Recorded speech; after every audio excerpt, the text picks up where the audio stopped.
ghosts and... What's up? What's up? How are we doing, fam? What's new? How are we?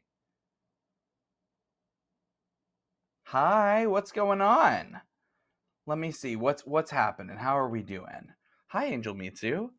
Another episode of Slasher Town. Exactly, Griff Moy. Oh, Sylviana, you're here. Dope. Love that.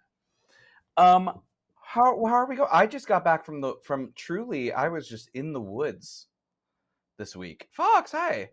Open Nope. Ooh, wow, we got classics. SOCJ saying coming in with nothing. Unless it's something that I just can't see on my... Hi, Sid the friend. Y'all, we have a fun time. Yeah, I was in a cabin in the woods on a writer's retreat working on my screenplay. Aw, Sylviana, so kind. Notice me, please, Derpy Murloc. That's cool. You've been noticed. You're being put on notice. So, a notice. How do I want to notice you? You have a violation in your yard for excessive sprinkler use in the middle of a drought. Noticed. Yeah? You're welcome. Is that stupid? Did I start with bad daddy? Whoops, damn, right? Yeah, it's political tonight, y'all. It's a kaiju episode. So glad Brandon's guesting tonight. Completely unrelated to that. Here's an auto one fertility to use on anyone at all. I love that. I love this energy. That's right, y'all. Our guest tonight is Brandon Winfrey. So I suspect, oh my God, I literally got an auto one. Wow, thanks. That was fun. Is this a specific only Brandon auto one? Whoever gave an auto one, it's a great segue into exactly how we're going to be doing this.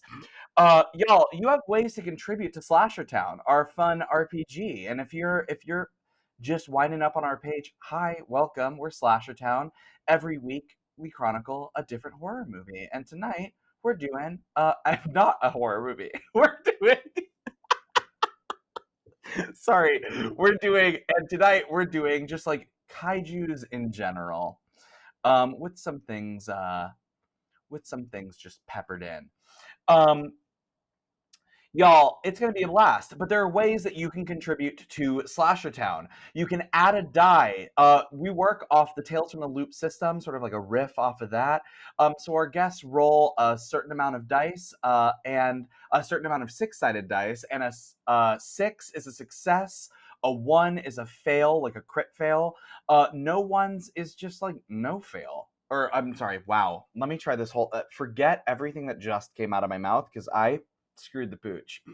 A 6 is a success, no 6s is a fail, and any 1s is a critical fail, but a 6 will always count out a 1. And so you can add a die that gives somebody an additional 6-sided die to roll. You can do a re-roll, self-explanatory, they re-roll. You can give me an auto 1, that's an auto fail that I will use on Brandon.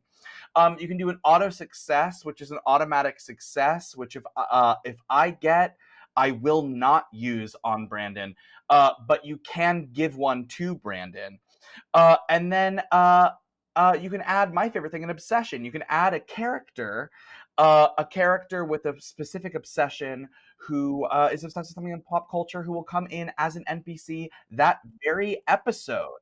Also, for those of you who are like, how do I watch the show? How do I get caught up? A, you can kind of jump in at any time. That's sort of how we're designing season 1. And B, and more importantly, guess what, girls? We're on YouTube. So check on over at the Fear HQ YouTube page, and you can check our videos, and you can write comments like, who is that insanely hot GM? And how do I get his number? And is he single? And is he lonely? And has he been single for like a year? And has every date he's been on just been absolutely terrible? And has the one that he kind of liked sort of like didn't really go anywhere, and then the guy just never texted him back? Yeah. So you can ask all of those questions on the YouTube page, and it's gonna be fun. And I'm down to take Rex. Will AMC fire me for this? We'll see. Anyway, I think it's time to say, roll the intro.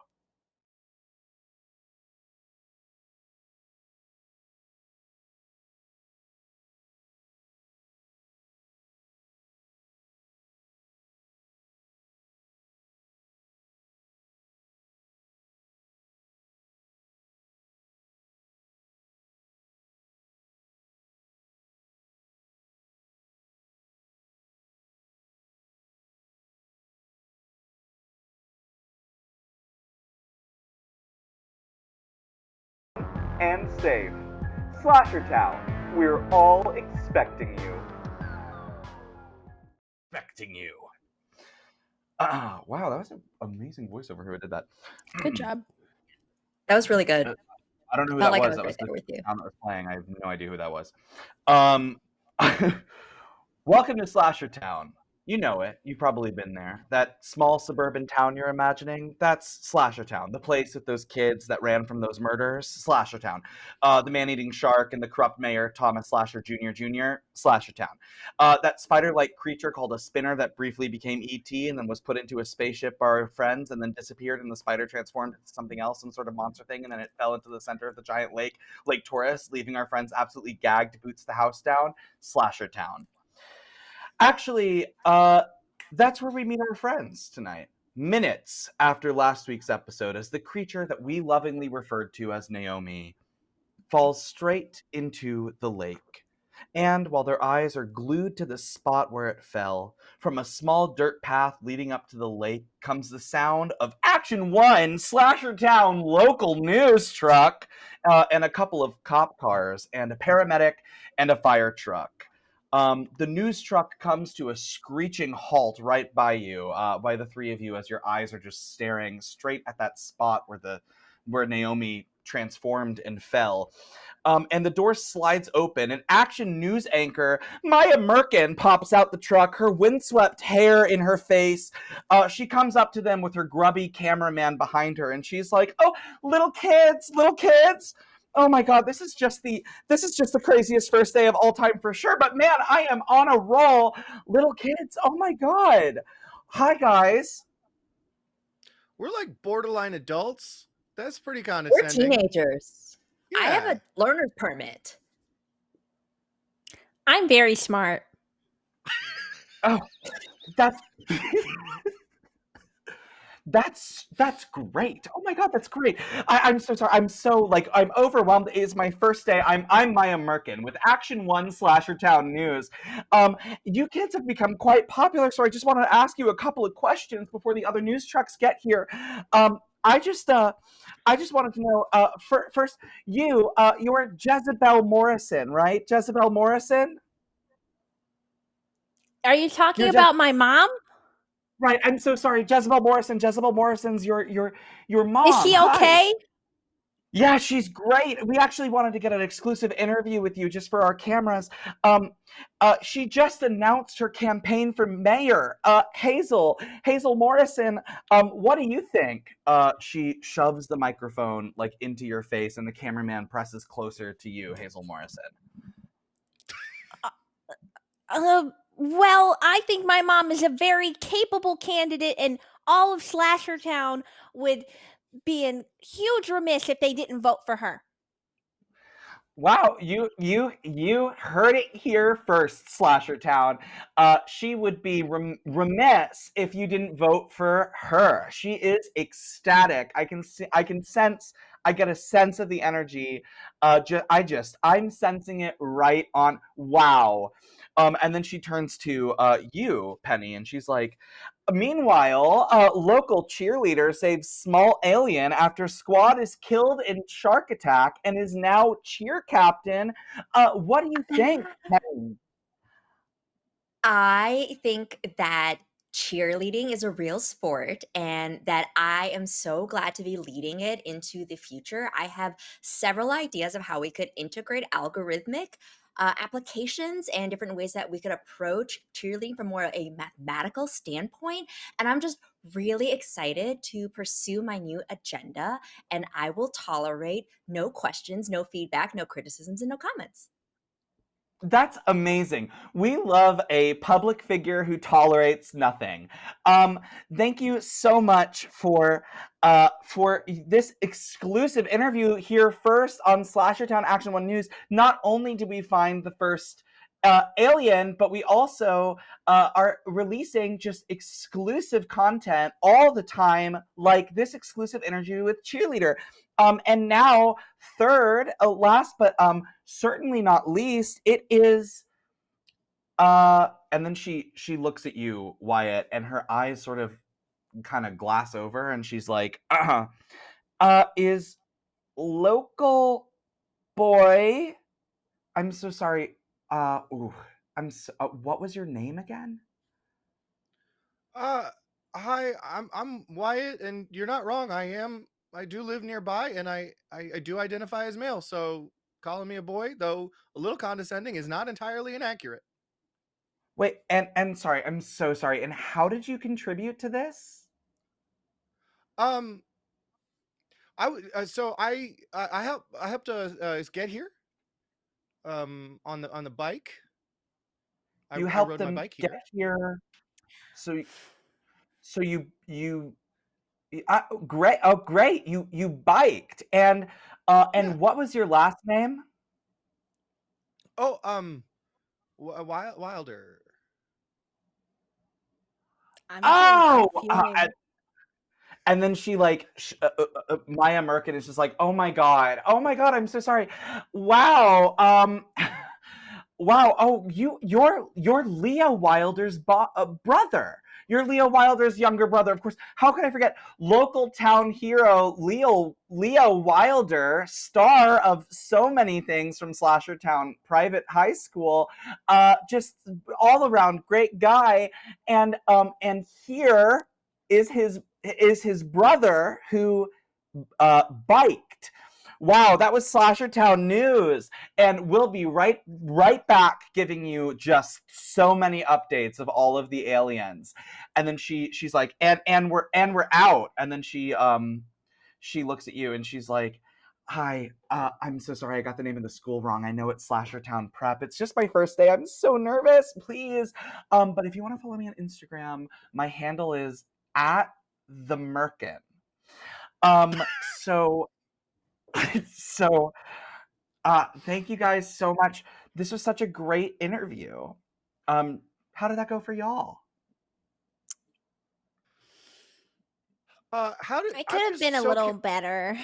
how did you Yeah. Yeah, get past all the like astronaut looking guys who were up that street? It was like a huge deal for us. Did you just like hear no problem? Actually, great thing that you asked. The astronaut guys, they kind of just vanished. You We were should just get to gonna the drive bottom of straight. this. yeah, that tracks with You know, everything in this town. Yeah. you know what? You're so right. And then she turns to the cameraman, and she's like, okay, Hidalgo, let's go check out the disappearing thing. And then Hidalgo? her and Hidalgo, the cameraman, jump back into the van.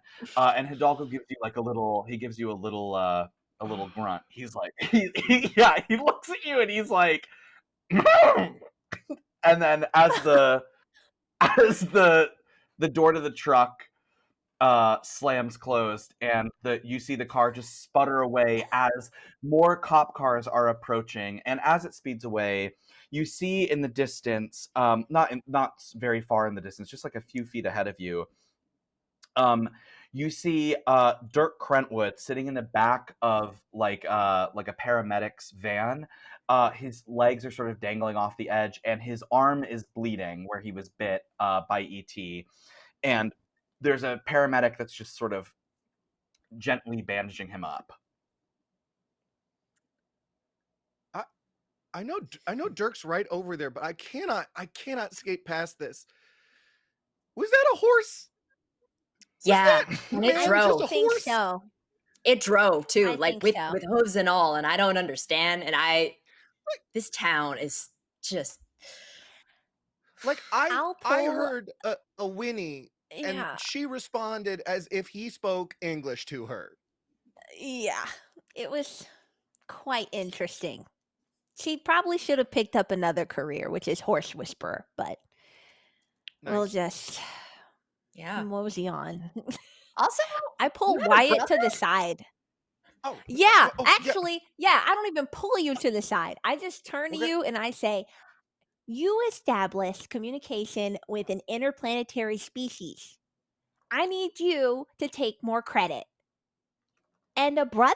Yeah, I'll be right with Penny. Like a brother? Oh, yeah. Um Leo's off at college. He's the best. You know, he's the smartest. He brightens every room that he walks into. Everybody loves him. He's awesome. Um, and that is a very generous interpretation of me getting bit by an alien who I guess I did show it a dictionary and teach it how to say rhinoplasty. So yeah, I did that. See? So Yeah. Exactly. Put that on your First resume. ever. Taught English Mhm. to foreign exchange students. So smart. I love that, Oh. Penny. Huh. Hmm. Penny and Hazel, can we have you both do a lead check? Yes. Yes. Oh God. Yes.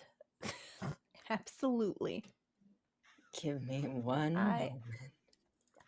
I can lead, right? Yep. Same. Oh, We're all mm. just leading. I could. I hope you can, because I couldn't. Mm.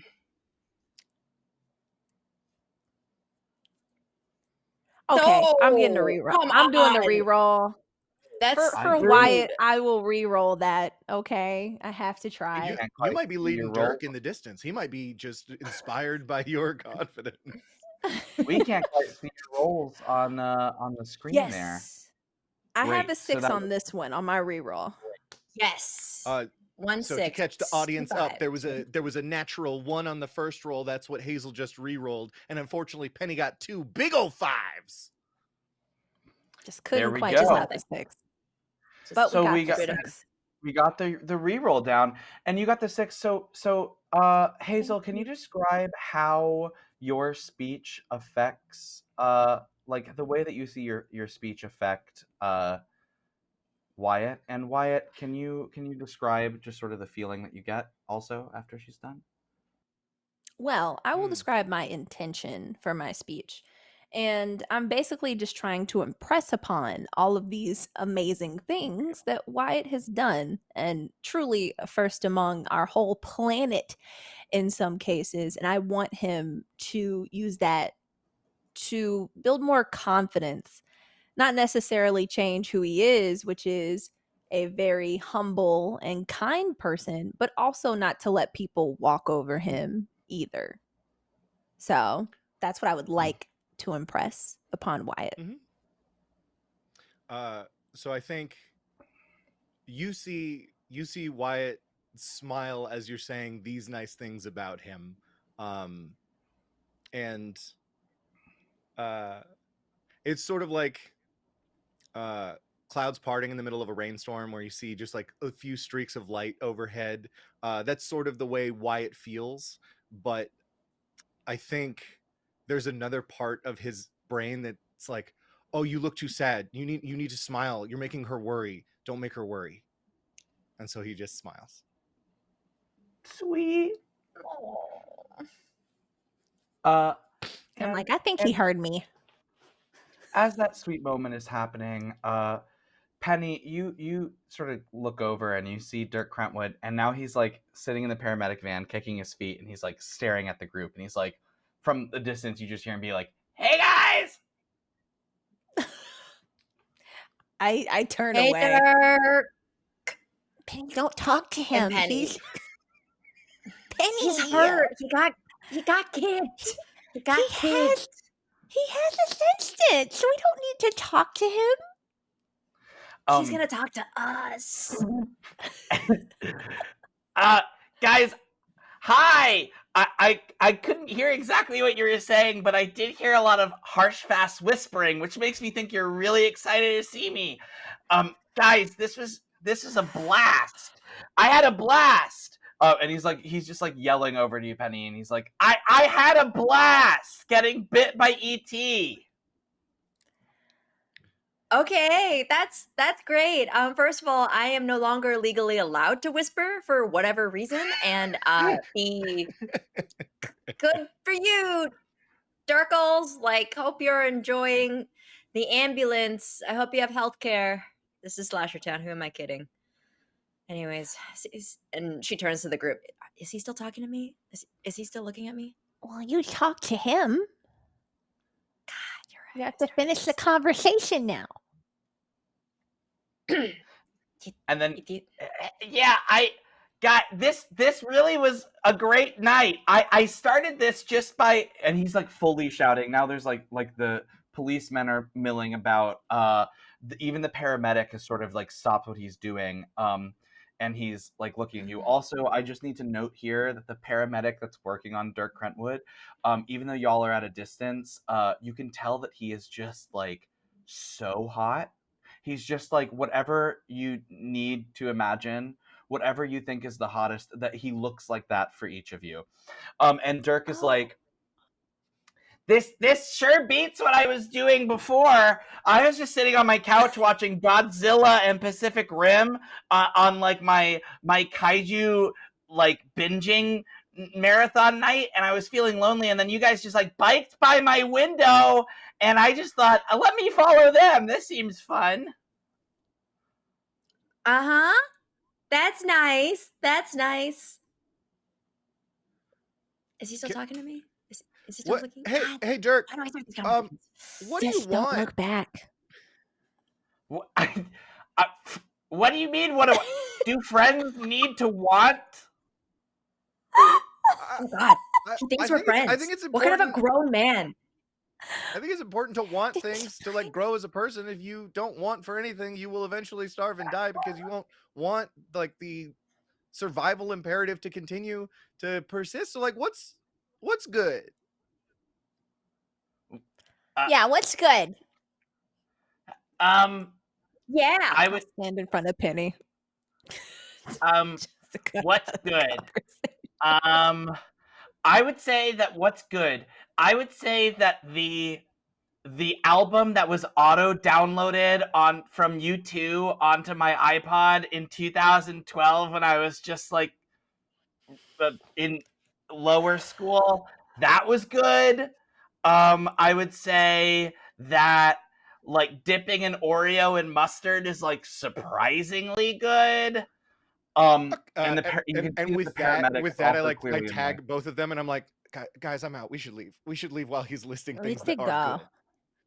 Let's Yeah, we go. need to We'll go. leave, I used Dirk. to think there was no such No, thing as like don't a don't dumb even opinion, explain. but I'm wrong. Just I'm wrong. just let him talk. Just let him talk. And You're right. I'm just gonna Just gonna walk we should away. go back to my place so I can check on my mom. We could do that. Yeah. We probably Just make shouldn't sure go near everything's the good lake. over there. I did tell her Everything I'd be fell down. back. I think it's kind of cool that your mom like asks where you are. Like my parents never ask where I am. They just assume, that teenagers have like an inherent sense of direction and will find their way home like dogs. So I think that's kind of cool that your mom I asks. think And it's That's cool really that your parents, they trust you and you have independence. I mean, I have to check in and with my now mom. It's We have true. like schedule and and now schedule. there are more cars coming from this now. Like you see like a caution tape and perimeter has been set up. Y'all are like inside, you're fully inside that perimeter. The paramedic, the hot paramedic, he kind of like looks at you guys and gives like a, as Dirk is still Oh, listing things oh that are yeah. good, and he just We're closes supposed Dirk to into the, acknowledge the hot paramedic. well, and then he just turns to you and he's like, well, you didn't acknowledge me, and now it's too late. And then he hops into the front of the paramedic thing, and he's like, "Good luck boosting your stats," as he drives off Oh, with Dirk Crutwood in the back. no, it's Dirk's fault. He kept being annoying. And then, as that reaches more cop cars come, and then you see Wyatt. You recognize your dad's car. What does your dad drive? My dad has a white pickup truck with like the name of Wilder Construction on the side. Great. You see this white Wilder Construction pickup truck just sort of like breach the perimeter and come to a screeching halt. And both the doors open, and your parents jump right on out. And they run straight up to you, and your mom is like, "Wow, Wilder, it's your mama." Sorry. Mom, I've told you this I've told you this every day. We're not on the phone. You don't have to say that. Also, caller ID is a thing. So you just fully never need to say that. And she says, sweetheart, you're out here, and I'm out here. I'm seeing you on the news. I'm seeing you being broadcast on the news, and we was working on a surprise for you. Oh, oh, oh, oh. Oh, a surprise. Yeah, and then your dad is like, yeah, son, we have a big surprise for you. And then he Did I ruin the surprise being on TV? No, we knew how to find you. We planned to do the surprise at home when you got back, but we wanted to give you a big surprise that we're really excited about. And your parents both sort of together, they gesture towards their truck, and from the back of the truck springs out. I'm actually going to hand it over to Leo Wilder to describe how they jump up for the surprise. Well, I do declare it's Wyatt. I'm just kidding, Wyatt. Sorry, Mom. I know that was insensitive, but you do go a little over the top sometimes. Wi-Fighter, come here, bud. Come here. And I want to close in to my brother Wyatt, and I want to go pew pew pew pew pew pew pew. Small little punches. In for the hug, buddy. The repair bay is right here in these arms. All right. All right. Yeah, I absolutely hug you. Yeah. How's it going? And guys, everyone else, what you see is you kind of see like a little radiant light around this figure. He's tall, muscular build, but not too muscular. He kind of looks like Sandman, where it's like lean, but like really cut. He has slick back, dirty blonde hair. He has a members only jacket, like a really cool one though, and like slick leather. And he's just standing there beaming at his brother. He's like, how are you, man? I heard you had to go to outer space to get a friend. Is that right? Is that right? Let's do a force check +2, Brandon. Force Leo, check +2. I don't know a Brandon. A force check +2. All right. Force check +2. Force. Okay, 2. So that's 2. So that's not great. Okay. All right. Here's my secret item. Your force check is 5. It's your body plus your force, so that would be 5. Oh, I see. Now I understand. Yes, I forgot about that part. Okay, I'm rolling 5 now. Behavior. Yeah. Mm-hmm. Yeah, it's correct. Oh, look at that. All 6s. No fails, but no successes. I do have a die, I believe. You do. So I'm just gonna pop that. You're gonna use the extra there. die on a hug. Okay, I understand how this episode is gonna go. Hey! Oh, yeah. wow. Beautiful. That's right. It's a clean hug. It's a little awkward at first. Yeah. How does the hug affect him? Wyatt? Yeah. I think how intense is this hug? This is the 6. What's your intention? The hug to end all hugs. I think it is as we're embraced. So I just did the pew pew pew pew pew. Now we're in the repair bay. And I want to say there's a little bit Leo practices psionic energy. So he actually, while he's in the embrace, he focuses his energy into his arms to create a little bit of a heat wave throughout the hug. And I hope that Wyatt feels that. Wyatt is instantly sweating. Not only does Wyatt feel it, but Penny and Hazel, you both sort of feel like you're being hugged. And then all of the policemen, crime scene investigators, and even the paramedic in the truck on his drive, everyone feels a hug. And then as soon as that feeling passes and your hug breaks, everyone just claps. And you just hear a cop from the crowd say, "Good to have you back, Leo." No problem, Mr. Man. That's right. I'm John Mann. I'm just a local cop, John Mann. And none of you should judge me. None of you can judge me. John Mann. And your mom is like, Wyatt, we're just so happy to have our son home. Your son. I'm so sorry. I'm a mess. I'm a mess. We are just I so motion to Wyatt. Wyatt. I want to go, Mom.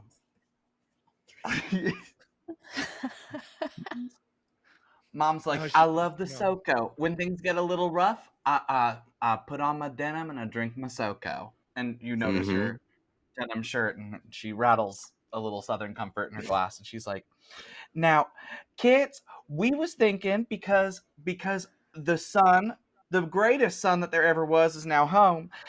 We was thinking, why don't y'all? Y'all have been through so much? Why don't we have a sleepover at our house? We'll cook you a nice dinner, and the four of you can bond and get to know each other a little bit more over at Casa Wilder, I mean, Cassidy's house. I'm Leo on really is the Duolingo. best cook. So I Is am the best he? cook. That is Yeah, true. What yeah. you guys want? Seriously? Yeah, grilled cheese Oh. and spam. Grilled cheese and spam. It's better than you Oh. think. Because guess where I put the spam? You'll never guess. I In the don't want to sandwich? guess.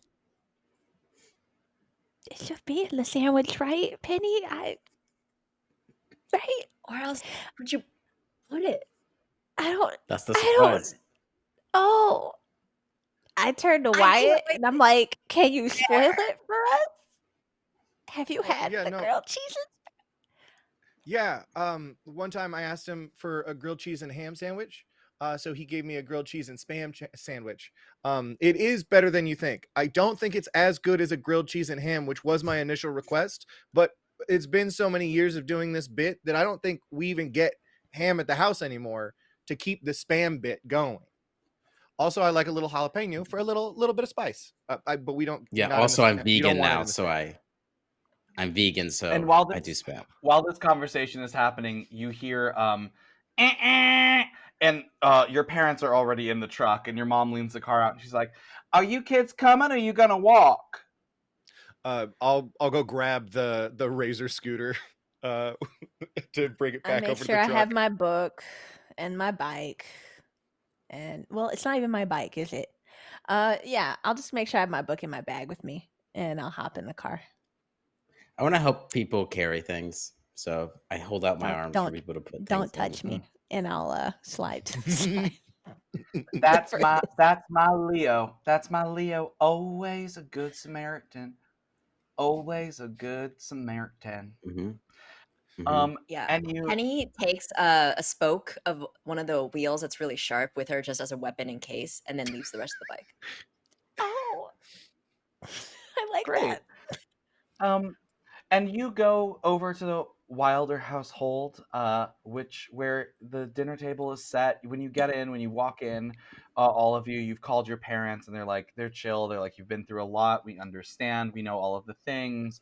We don't want this to be a plot hole, nor do we want this to take up any time. So you know what? You guys just have fun with each other. We're all good with it. And you're at the dinner table, and there's decorations that say "Welcome home, Leo." Surprise, Wyatt. Your golden brother is home. Um, and uh, and you eat that dinner, which it's grilled cheese and spam. I believe. I am so Yeah, confused as to what this it's dinner. grilled cheese and spam, but for Wilder, it's like eating crow. You know what I mean? Yeah, Yeah, totally. but I guess here's the thing. You know, Or there's no Wyatt spam. There's no spam in the grilled cheese. I'm sure you've all noticed. So I want you all to. The secondary portion is the cake. So everybody dig in, have some cake. Oh, surprising. Um, what's the cake? Penny leans over to Just a Wyatt nice and is chocolate like, cake.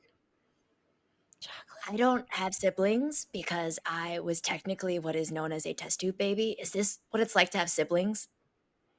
Oh yeah, it's the Do they best. They always look make you out for cake? you. They take care of you. They're always ribbing you. It's awesome. Uh-huh. Okay. I Okay. also lean over and I'm like, I have a lot of cousins, but also only child. Like this is different. I'll be Uh-huh. honest. And Yeah. is that chocolate cake? I'm asking, does he take anything out of the chocolate cake or is it Mhm. just chocolate cake? No, it Is should the just be spam in chocolate the cake, cake? but he is a vegan now.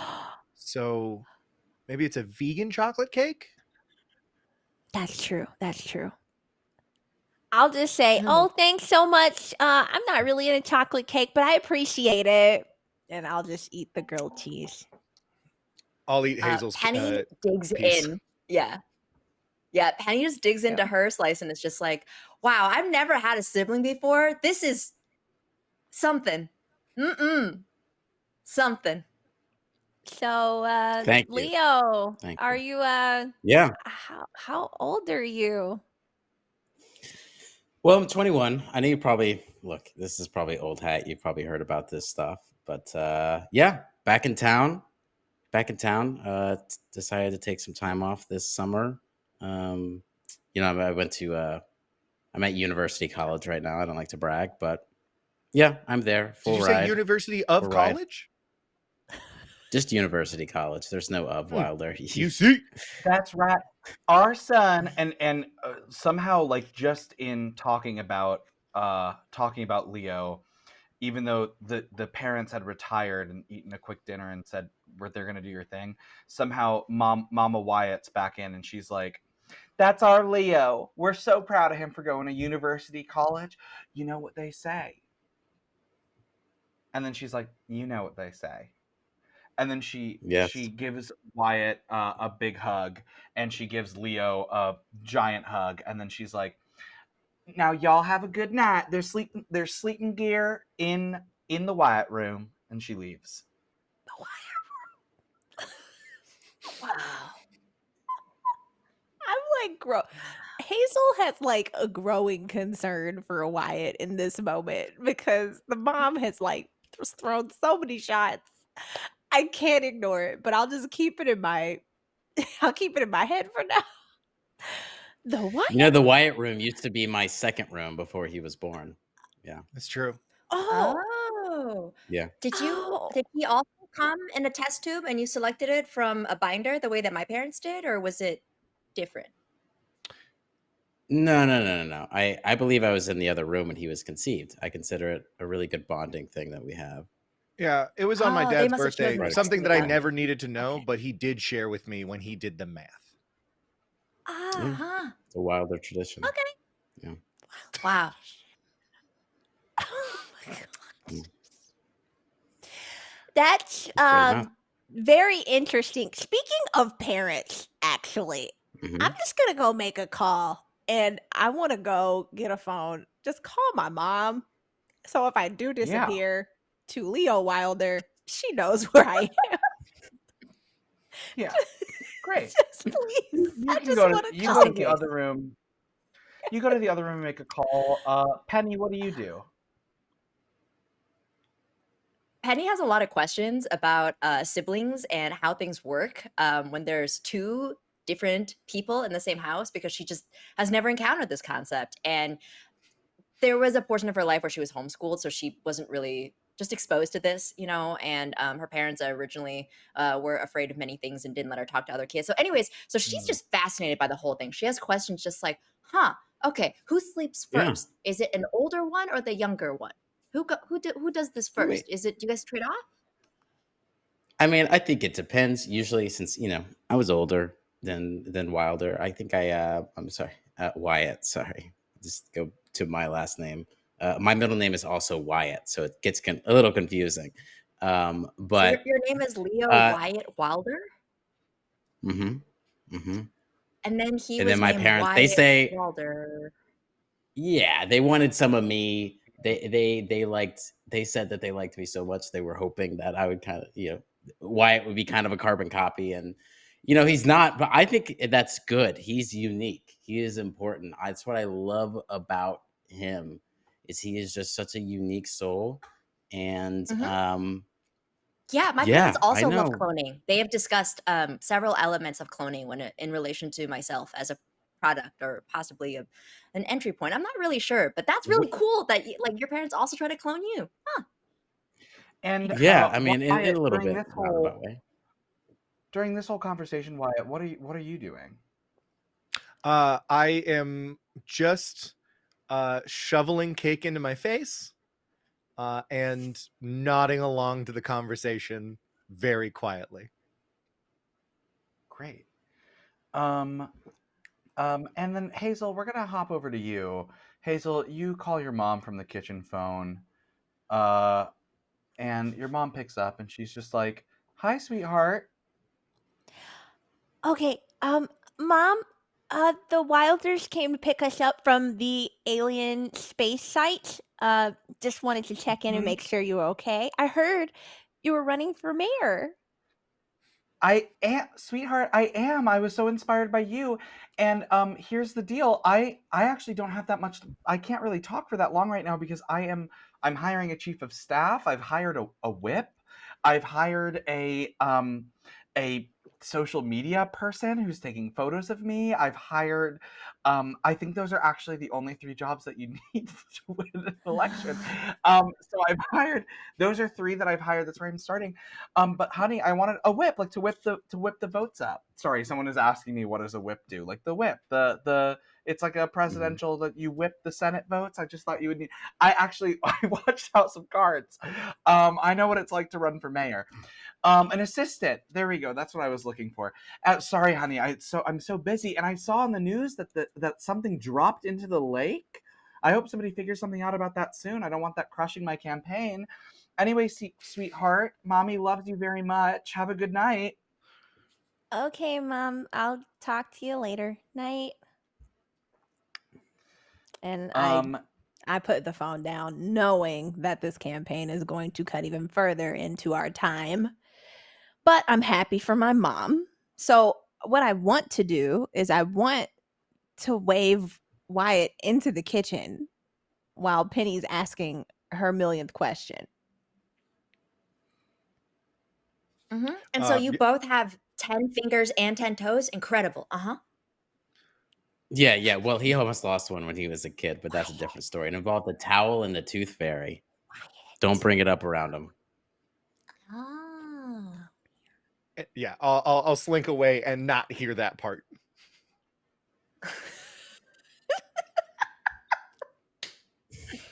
I didn't hear it either. I actually blocked it out. I did not hear it. you just like into the um, kitchen.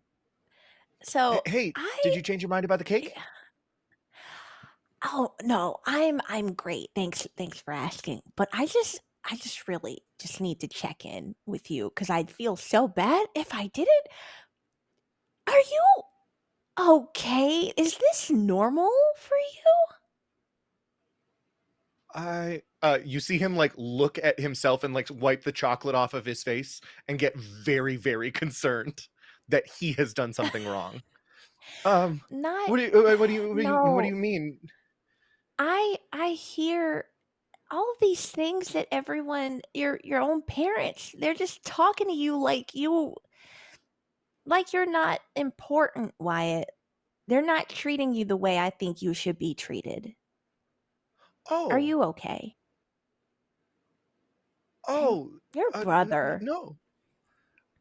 That's so sweet of you. No, they just get so excited when he comes to town because he doesn't live with us anymore. So it's like a big deal when he comes to visit because he's so busy over at Mhm. University College, Uh, and so I don't, you can't. It's not. I'm good. Do they call your room the Wyatt room all year round? Or is that just when Leo comes around? I mean, yeah, you've got the bathroom, the living room, the parents' room, the Wyatt room, and the bedroom. That's where Leo is. Leo has the bedroom. Okay. and Mhm. in this conversation, in this kitchen, the kitchen has a little window that looks out onto the backyard chicken coop. And suddenly, Wyatt, you're facing the direction. Suddenly, you just see a bunch of feathers just fly up from the kitchen window. You just see a ton of feathers, and then you hear the chickens. And I'll just full sprint. I will full sprint through the screen door that is closed, but I do not notice, and just like tear through it, like stumble and fall and chase after some chickens and see what's wrong. Let's do a move check for you. All right.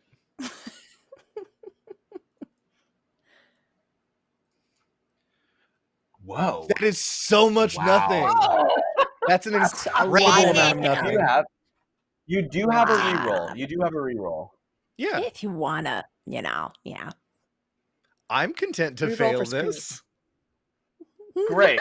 You you burst out from the screen door. The screen door makes a big clank. It trips all of the lights. Penny and Leo, you hear it from the living room. The lights all trip, like the auto lights that go onto the back patio where the chicken coop is. And just some extra spice because you failed it. The chickens are running all around, and they're like, and there is a that's what chickens sound like. No, I know, you're And incredible. there is Amazing. there is a dog-sized creature that comes up that you see in the light. It's a little strange. It's got like a scaly sort of like pear-shaped torso. And then up from the top, it's got 3 long necks that reach up about, maybe it's like 3 feet off the ground. And attached to those 3 necks are 3 lizard-like heads with slits for eyes and sharp fangs. And in each of the 3 mouths is one of the chickens, or is 3 chickens, one in each mouth, absolutely being devoured. And the thing is like, as the chickens are like, and and then the thing turns and it sees you and it's like, oh, and it's wet. It's very wet. It's very wet. Good. Hey guys, we've got a lizard Cerberus out here. I say as I am like ripping the screen door off of myself and trying to get free from it, like it's a net that I'm trapped in. Can I hear this commotion? You hear the commotion. I don't think you would be able to know what it was necessarily, other than you're just hearing a sort of big crash and the chickens freaking. I want to. Go ahead. Oh, I was gonna say, I'm gonna. Penny heard something, and she's gonna check it out. She knows something's bad. Yeah, I'm gonna grab one of the medals off the wall and Mhm. spin that up in my hand. Yes. Just because I can sense danger, so I want to just spin that boy up, and it's a giant medal. It says Spelling Bee Champion, 2018, and it has a picture of a giant bee, and on the back is George Washington for what they just picked a founding father and slapped it on there. Yeah. Kind of changes every year, but it's very thick and gold. It's made of pure gold. Oh. So yeah, Great. I walk out You're with gonna Penny. run out. Great. Yeah. Great. The 4 of you are now, I'm sorry, Hazel. What do you do? Hazel's already on Wyatt's tail. The moment he runs out. I did figure. I just didn't want to. I just didn't want to tell you, but I figured. I you were there. appreciate it. You come out. All 4 of you are in the back. We're gonna say you're still spinning this metal around, Leo.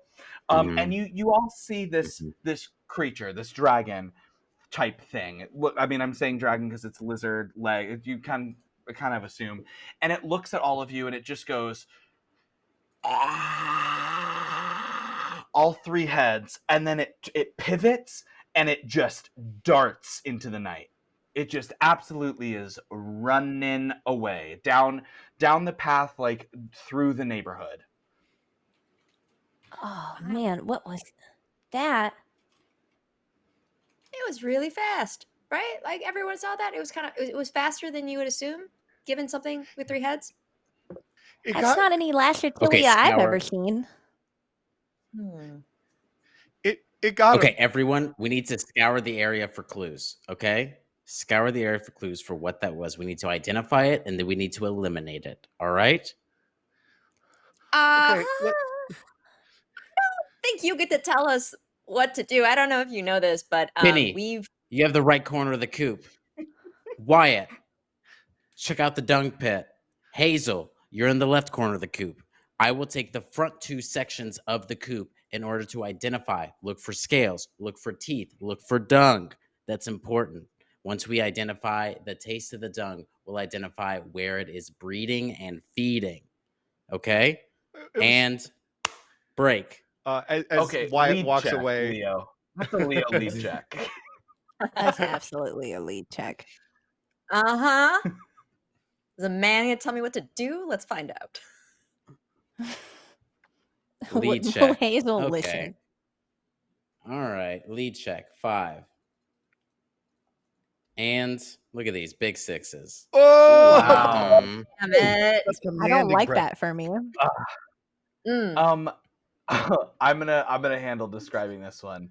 Somehow, I do have an auto one, but I am opting to not use it in this moment.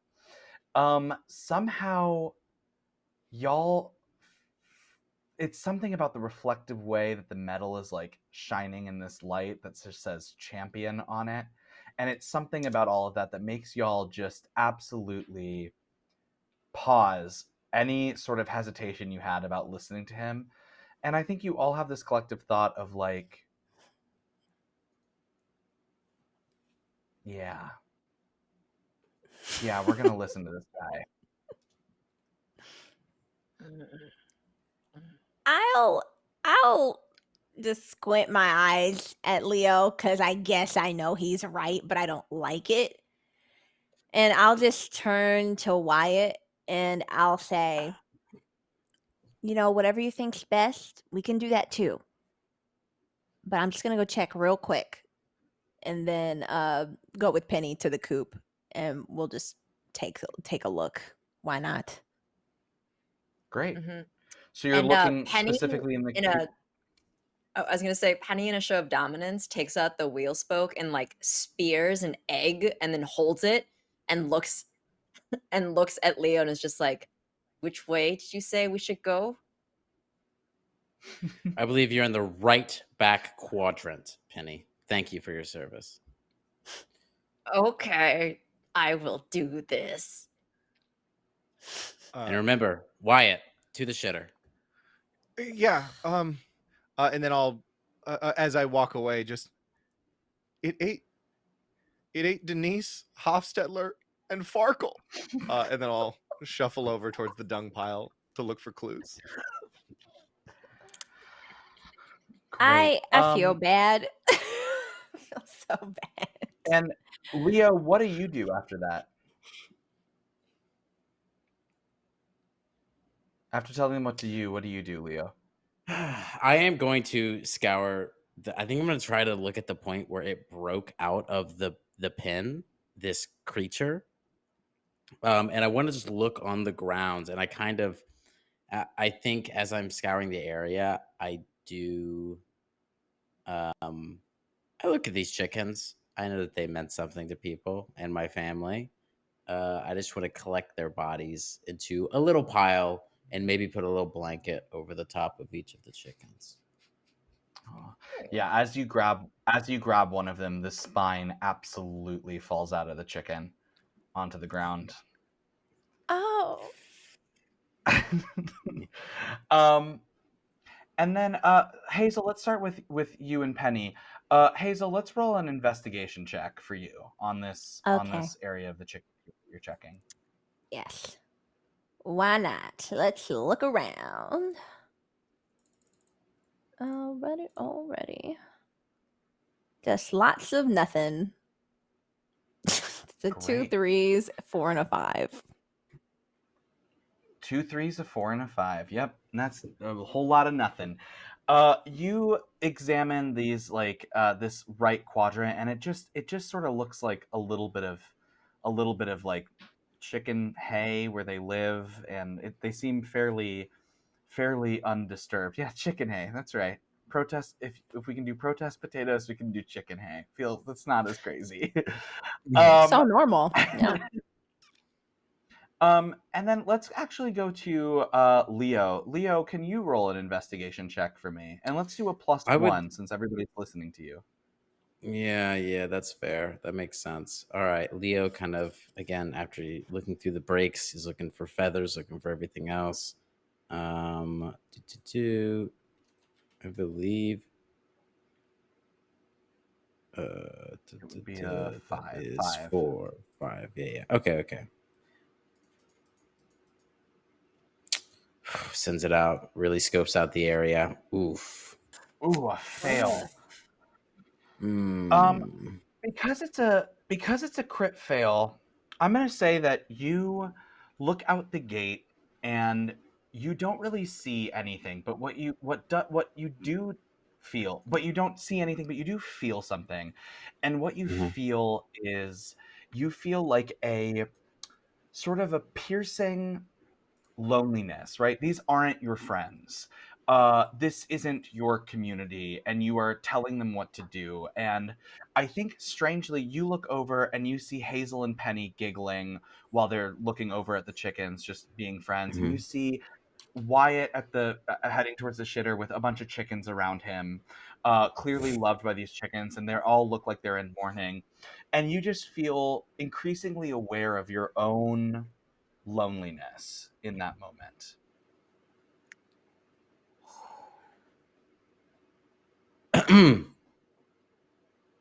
All right, guys. Based on this investigation, I think it went right. It went right. Are you sure? I'm Uh-huh. a 110% Hazel. It went right. What did you guys find? Uh, Penny, did you find anything? I didn't really see anything. No, a lot of eggs. Yeah, lots of eggs. That's all I found. I mean, That's all I found. are we gonna find this thing tonight? Well, we can't make it that over easy. Right.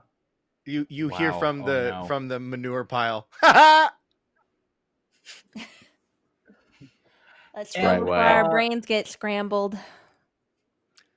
And Okay. It's exactly what we deserve. Wyatt, over you in the shitter when you say, oh, let's well, that went over easy.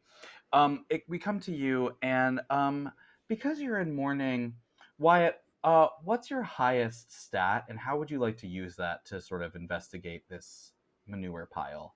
I think I vehemently disagree. I don't think I can use movement to solve this issue. I think I have to look for Great. clues.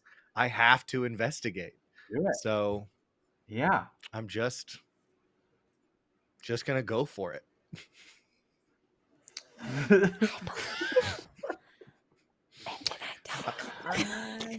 Come on.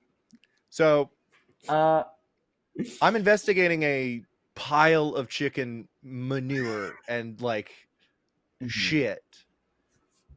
And I don't Mhm. find anything, but I am so thorough. Ugh.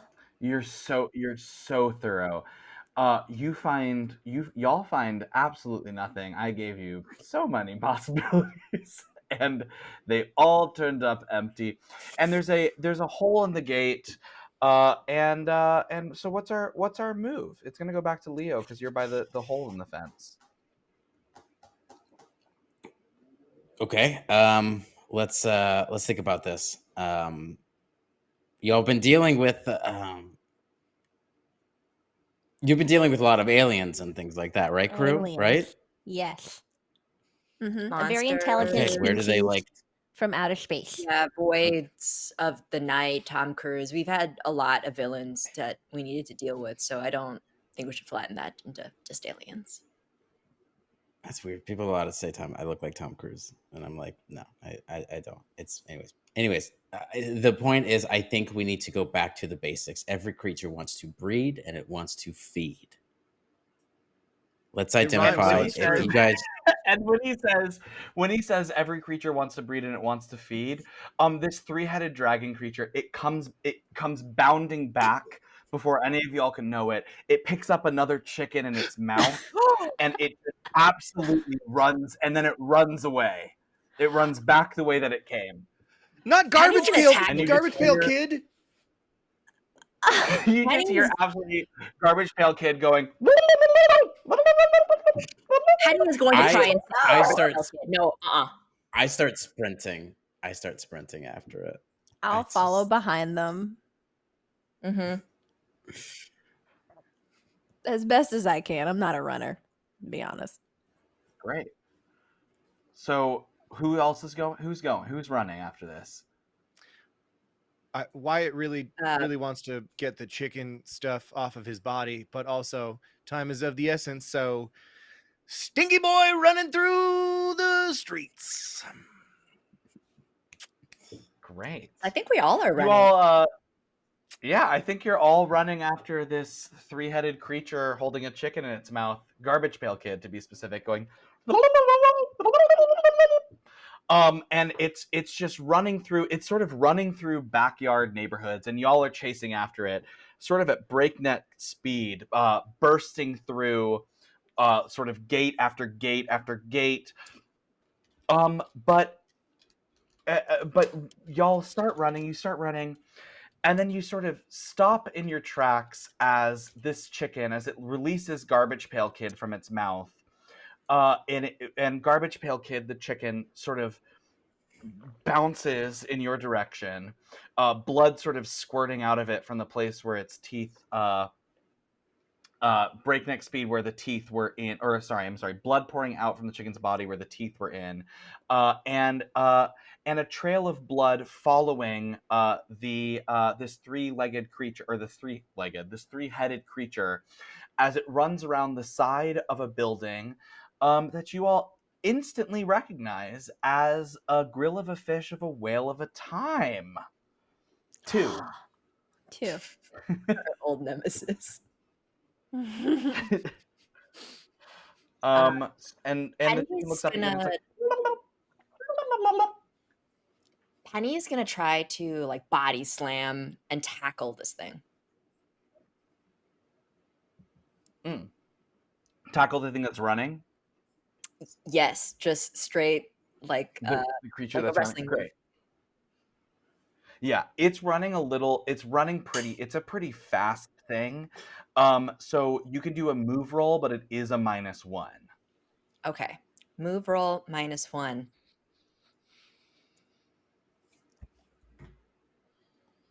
Wow. Hell yeah! Ooh. Very good. Very good. Okay, describe how you tackle this thing. Penny gets down on all the ground on all four like a track star, and then just like lunges like a panther and just tries to like ferociously get on top of this three-headed thing to try and save. What was the name of this chicken again? This is Garbage Garbage Pail Pail Kid. Kid. Garbage pail. It's dropped Yeah, Garbage Pail so, Kid. Garbage Pail Kid has bounced toward Oh. y'all. You just arbitrarily ran after this three-headed creature, but that's Oh. fine. You can bounce on him still. Okay, then Penny's just gonna keep holding on and just holding on with your force and life.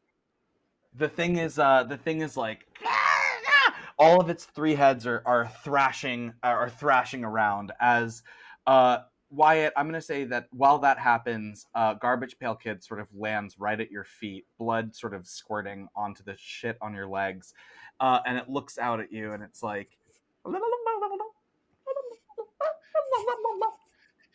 You're gonna be fine. You're gonna be just fine. It's okay.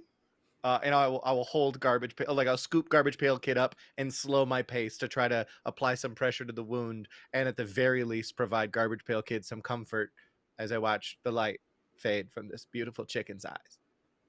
oh wow, I wasn't gonna kill Garbage Pail Kid. I said I was gonna try one, and then there's a backup of just being there for support if they die. If they're not gonna die, that's fine. Then I got the Yeah. pressure. Nope, it's dying. Garbage Pail Kid reaches out a feathered wing, and it just gently strokes the side of your face as it goes. And then it just dies. I reach out a hand and I close Garbage Pail Kid's eyes. If Penny is on the thing, if she has it, I want to go and start making like some sort of observation. Like, what is it? Is it dangerous? I mean, it's already attacking chickens. Like, can it get worse?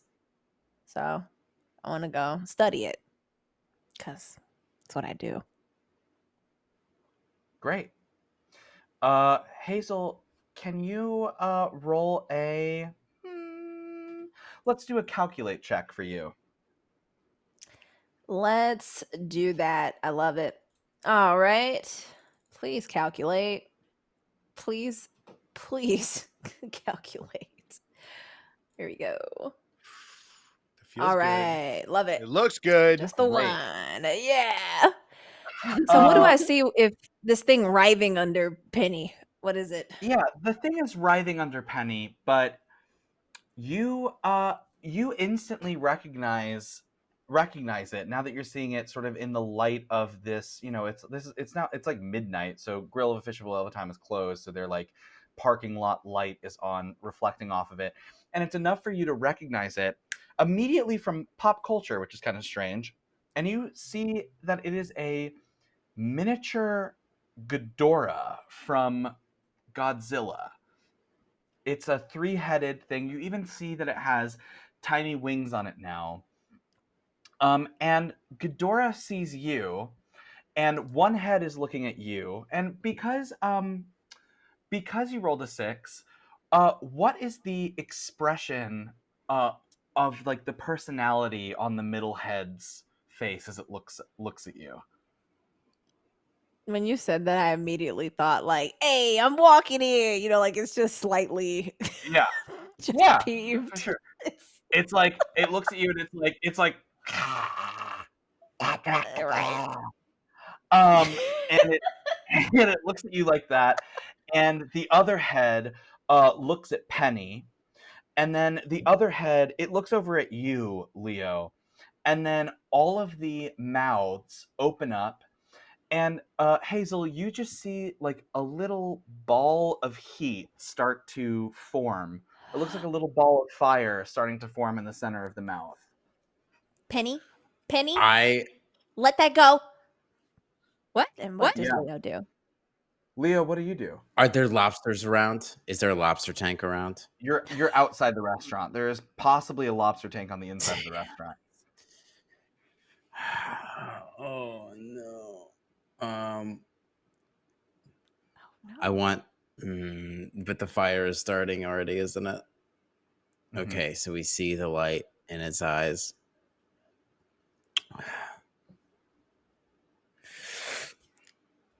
I want to look at Wilder. Sorry, Wyatt. Just say, I'm sorry, buddy. And I want to grab the dead Garbage Pail Chicken. Mm. And I want to rip it in half and Wow. shove it down 2 of the throats of the Gamora. Or whatever this thing is. Gamora. Yeah. So I'm going to attempt to grab the chicken, rip it in half. I just spilled water everywhere. Rip it in half. And I can use some of that water right now. Am I right? And yeah, plug up some holes. Yeah. At least 2 of them. Let's do a new mechanic that we're adding in tonight. We're going to make that a tinker check. So that's a 4 for you. And that'll also be a move check. So that is a 4, 5, 6, 7. That's an 8 that you're rolling. We're combining stats. Yep. Combining stats because it is move and also tinker to rip apart a chicken. I get it. 1, 2, 3, 4, 5, 6, 7, 8. I lunge forward. I prep. I look at everyone in the eyes before I do this, by the way, because I know it's crazy, but I'm crazy like a fox, and that's why people love me. Ow. Oof. Oh, This- Amazing. Oh, I love this job. This is kind of on its side. You Wow.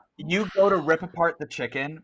You go to rip apart the chicken, and as you rip it apart, you actually just like shuck it of its feathers. Mhm. And it sort of is like chickens are more elasticy than you remember, and you think to yourself, man, if I was home and if I cared for these chickens as much and I felt like they were part of my community, I would know not to. I would have What known. it feels like to rip them apart. Yeah, Yeah. and so yeah, you would know if you were part of their family and their community. You would know that their bodies were stretchy, and so you I just stretch, and it lets out as you stretch it, it lets out a like death like from like extraneous gas moving through its finger, and that little or through its finger, ew, through its throat, and that little like gassy distracts Ghidorah, who turns all three of its heads, and the fire roasts the chicken into a perfect chicken, and it bites the chicken, and then it jumps and shatters the window of the restaurant, and it beelines into the darkness of the restaurant. Ugh, I'm guessing Penny fell off during all this.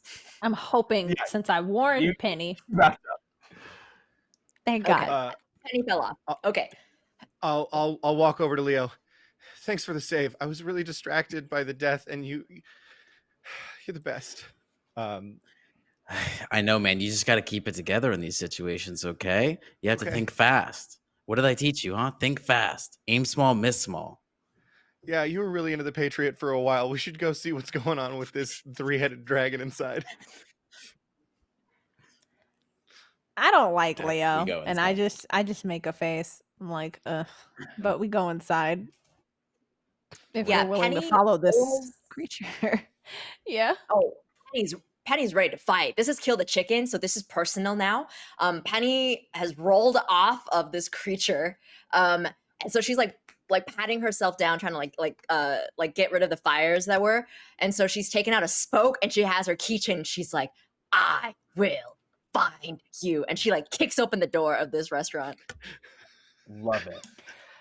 Hey, Penny, I it love spits fire. Please be careful. That's all I want to say. Yeah. Penny, you go into the restaurant first because you're kicking the door open. And the first thing that you do is you hear from all the way on the other side of the restaurant, where there is like fluorescent lighting in the back that just stays on. It's like restaurant lighting that just stays on. It's clearly Mhm. from the kitchen. You just hear the sounds of pots and pans clanking, like ping, pum, pum, pum, pum, all from the corner, and then that sound sort of begins to dissipate.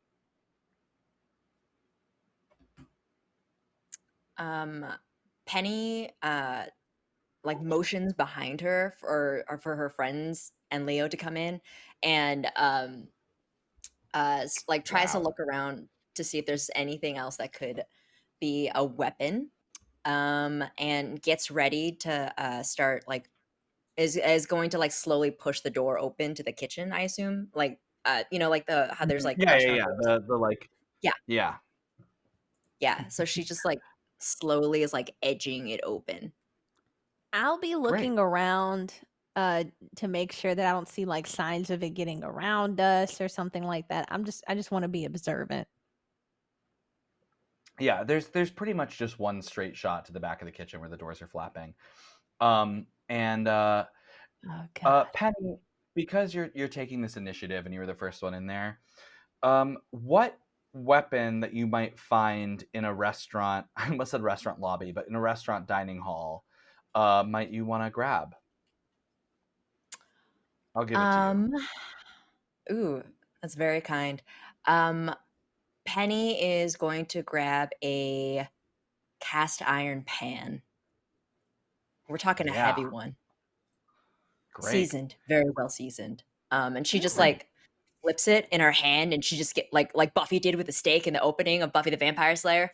I'm aging myself with this reference, and she's just like getting No, ready it's great. to fight. Great. You've got that pan in your hand, and you open the doors to the kitchen. And in the fluorescent light, you see where it's like there's pots and pans everywhere, but what becomes clear to you is that the pots and pans were moved out of the way. And like the sort of freestanding kitchen shelf that the pans were on has also been sort of shoved to the side. And it's, in kitchens where like it's like how they have the drains on the ground for Mhm. like ice and things like that that get around. That drain, it's been like pecked open, it looks like, and there is just a drop down, like a hole that fits a small body can fit through that hole. It goes down from where it was open. So everything's like sort of been moved around so to make this hole, and it's still like there's still crumbles from the side of the hole falling into like pieces of kitchen tile falling into this little hole in the ground. Penny turns around and looks at her friends like, guys, we're gonna have to go back into the sewers. No. No. No. No. No. No. Disgusting.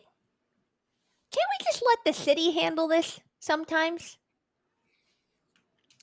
Hazel, Why do we have to No. do it? it killed 4 chickens. 4 beautiful chicken souls have left this earth tonight because of that thing, okay? They were loved, they had family, they had friends, they had a pecking order, all right? They had probably like calcium needs, they probably needed to eat a really specific diet. They looked really healthy, their feathers were glistening, all right? If not for us, we must avenge the chickens. And Penny's crying when she's saying this. The passion that Penny has will convince me to go into whatever Penny wants me to go into. Fine.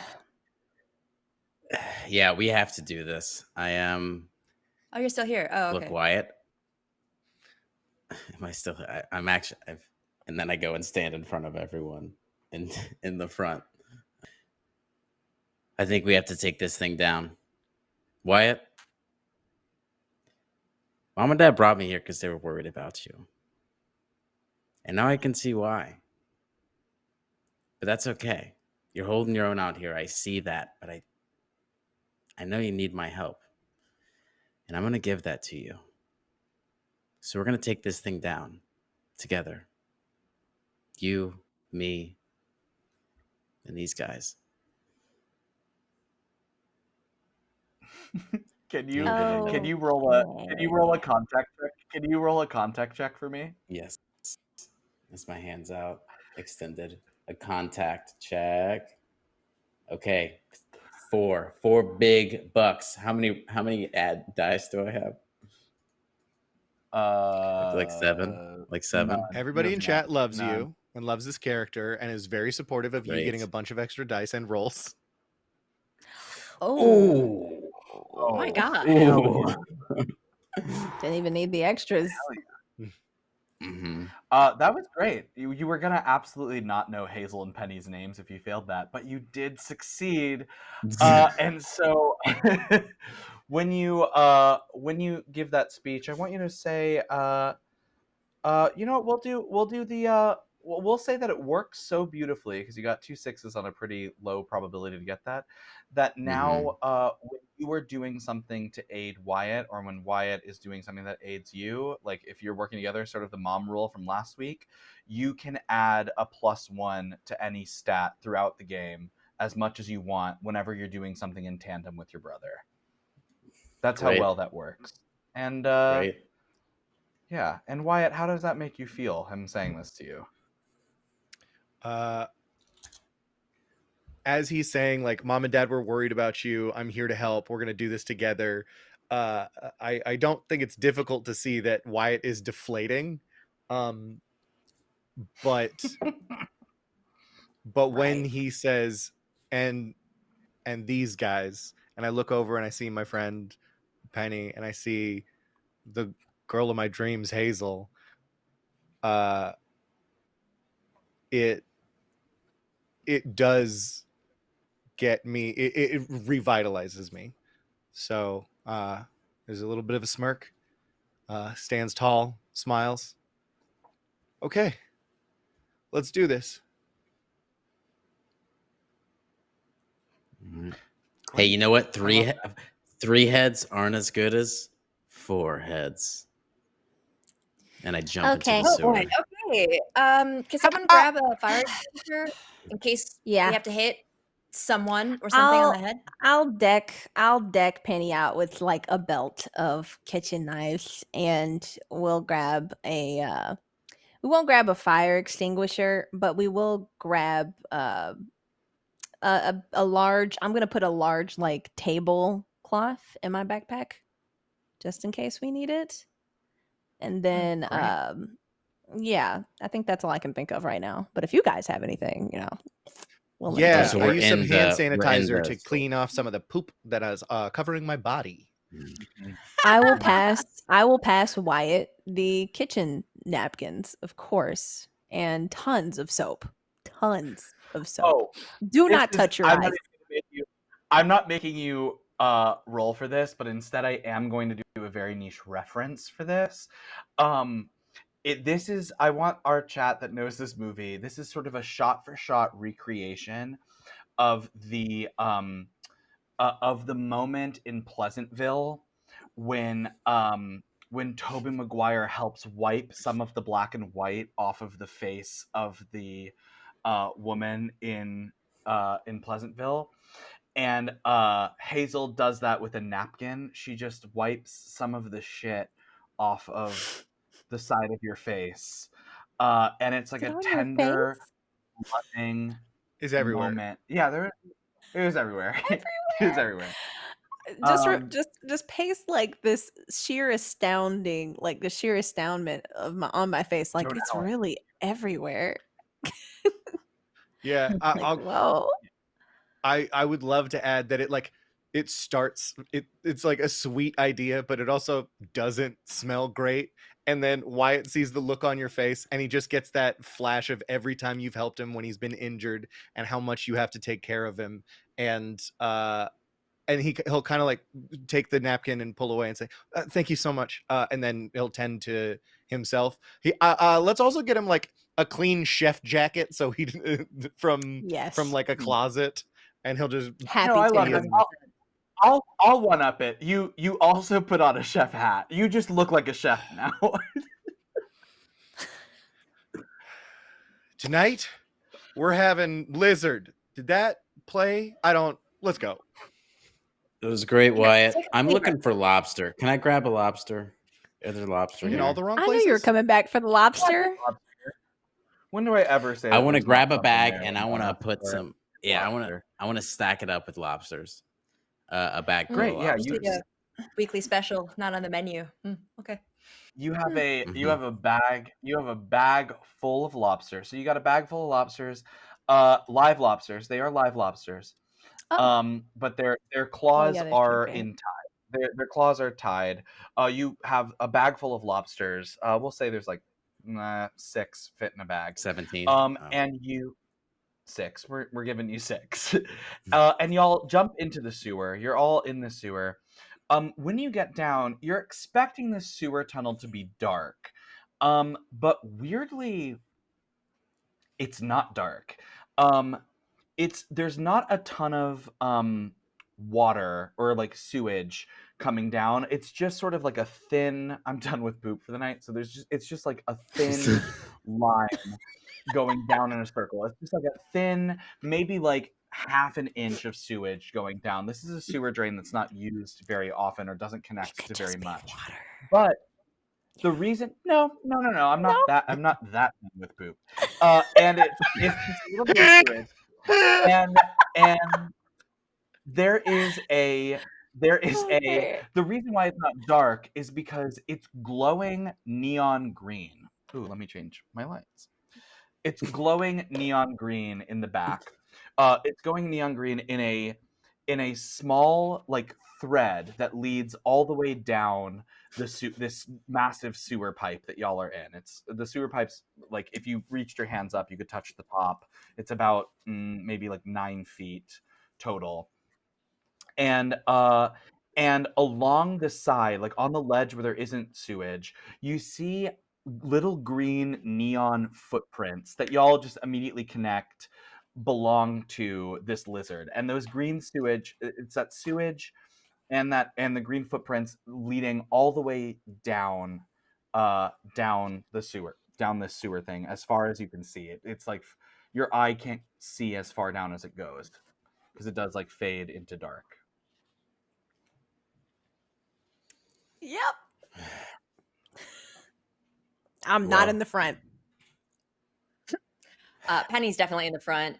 She's got a flashlight from her keychain, and a cast iron pan in the other hand, and she's just moving more quickly than you think is possible in this very narrow space. Before I'm- Penny gets too far, could Hazel have a flashlight in her backpack? Ooh. No. Can Hazel can Hazel find, I don't know, maybe it's a sewer. God dang it. I mean, could You've got Hazel your- have you've found got your like blanket. I have my blanket, which is great for the sewage, but all right. Could Hazel find a map in the sewer? Yeah, you can find a map. Okay. There's a You map can't read it, on the it's too sewage dark. sewer entrance. Yeah, no, the map is even better than that. The map is actually just one line that goes straight down, Oh, great. and then Okay, it guys. says sewer one way. I'm very proud of this because Hazel is very serious about dotting her T's and crossing her I's. All of that. All right. In that exact order. Yes. Dot your T's and cross your I's. But love spelling. yeah. Yeah, exactly. Mhm. So she's like, yep, just straight ahead, everybody. All you have to do is go straight. Penny, don't go too far. Remember, it spits fire. I just want to keep expressing to Penny that this thing spits fire and I don't want her to burn. Okay. I'm Penny heard the fighting word Penny fire for- and moves faster. Yeah, I'm also fighting- like I'm trying to get ahead of Penny as well, and it's like a nice little dual dance of who is in the front as we're Love going that. down And this what dark are tunnel. you saying to Penny as this is happening, or are you not talking at all? No, I think we're discussing strategy for how to defeat the Gorgamon. Right. I'm like, okay, so he you says take that the out loud, leftmost head. I correct him every Right. time and say, it's a Ghidorah. Penny is just also saying yes and not listening to a single thing that Leo is saying, and just like like he You thinks have he's to having this grab the neck. conversation of strategy, and she's not even listening. She's like If you snap the neck at the lowest vertebrae, you have the best chance for a kill. So if you that's nice. Mm-hmm. grab the left one, and then I will go for the right, Wyatt can just throw his body at the middle head. That's the most dangerous one, but Wyatt has the most heart out of everyone. So it'll work. Yeah, This is just for blah, blah, sure. blah. Yeah. I'm just mumbling as we're going forward. Hey, what are you guys talking about up there? Battle tactics. Okay, let us know what you come up with. I don't say anything. And Wyatt and Hazel, I'm assuming you're walking in step with each other. And Wyatt, what's going on? What's going on with you? I'm excited to not be covered in shit. So that's a win. Surrounded by it, much better. My life vastly improved. I've never entertained the idea of being a chef, but wearing the like chef's whites and the hat, I just kind of feel important and powerful, though I don't think that it will come into play at all. I am sort of dreaming about cooking, but then I remember that Leo's the chef. He's the good cook. I wouldn't be that good at it. So I'll actually just sort of take the hat off and like toss it in the low flow going by, and just like ruffle my hair and try to play it off like Like it was just bugging me. when you toss the hat, it lands on like a pile of rats, and one of the rats picks up the chef hat, and it looks at it, and you just sort of see in the dim glow a rat just have like a crazy idea, and then the rat just like scurries away with the hat. It's my favorite movie. Top 10 for And me. honestly. Right. y'all are you keep walking as you hear in the background, you hear like rats being like, and it sounds like there's like some sort of plan happening. And then and then a rat drives by in a red car. And then y'all are you keep walking. You keep walking. Is there one on a motorcycle? Is there one? No. Oh, biker mice from Mars? Good pull, Brandon. No, but there are also three mice in like little like pirates hats, little like en garde hats. Mm-hmm. Mhm. I love that. Slasher All the mice Tui, come out. wow. Slasher Tui. And then you Do I notice this? Do I notice him throw the hat down or no? You notice him throw the hat I'm- down for sure. I don't I think you do? noticed the rat planning, but you noticed Oh, him yeah. throwing the hat. Right.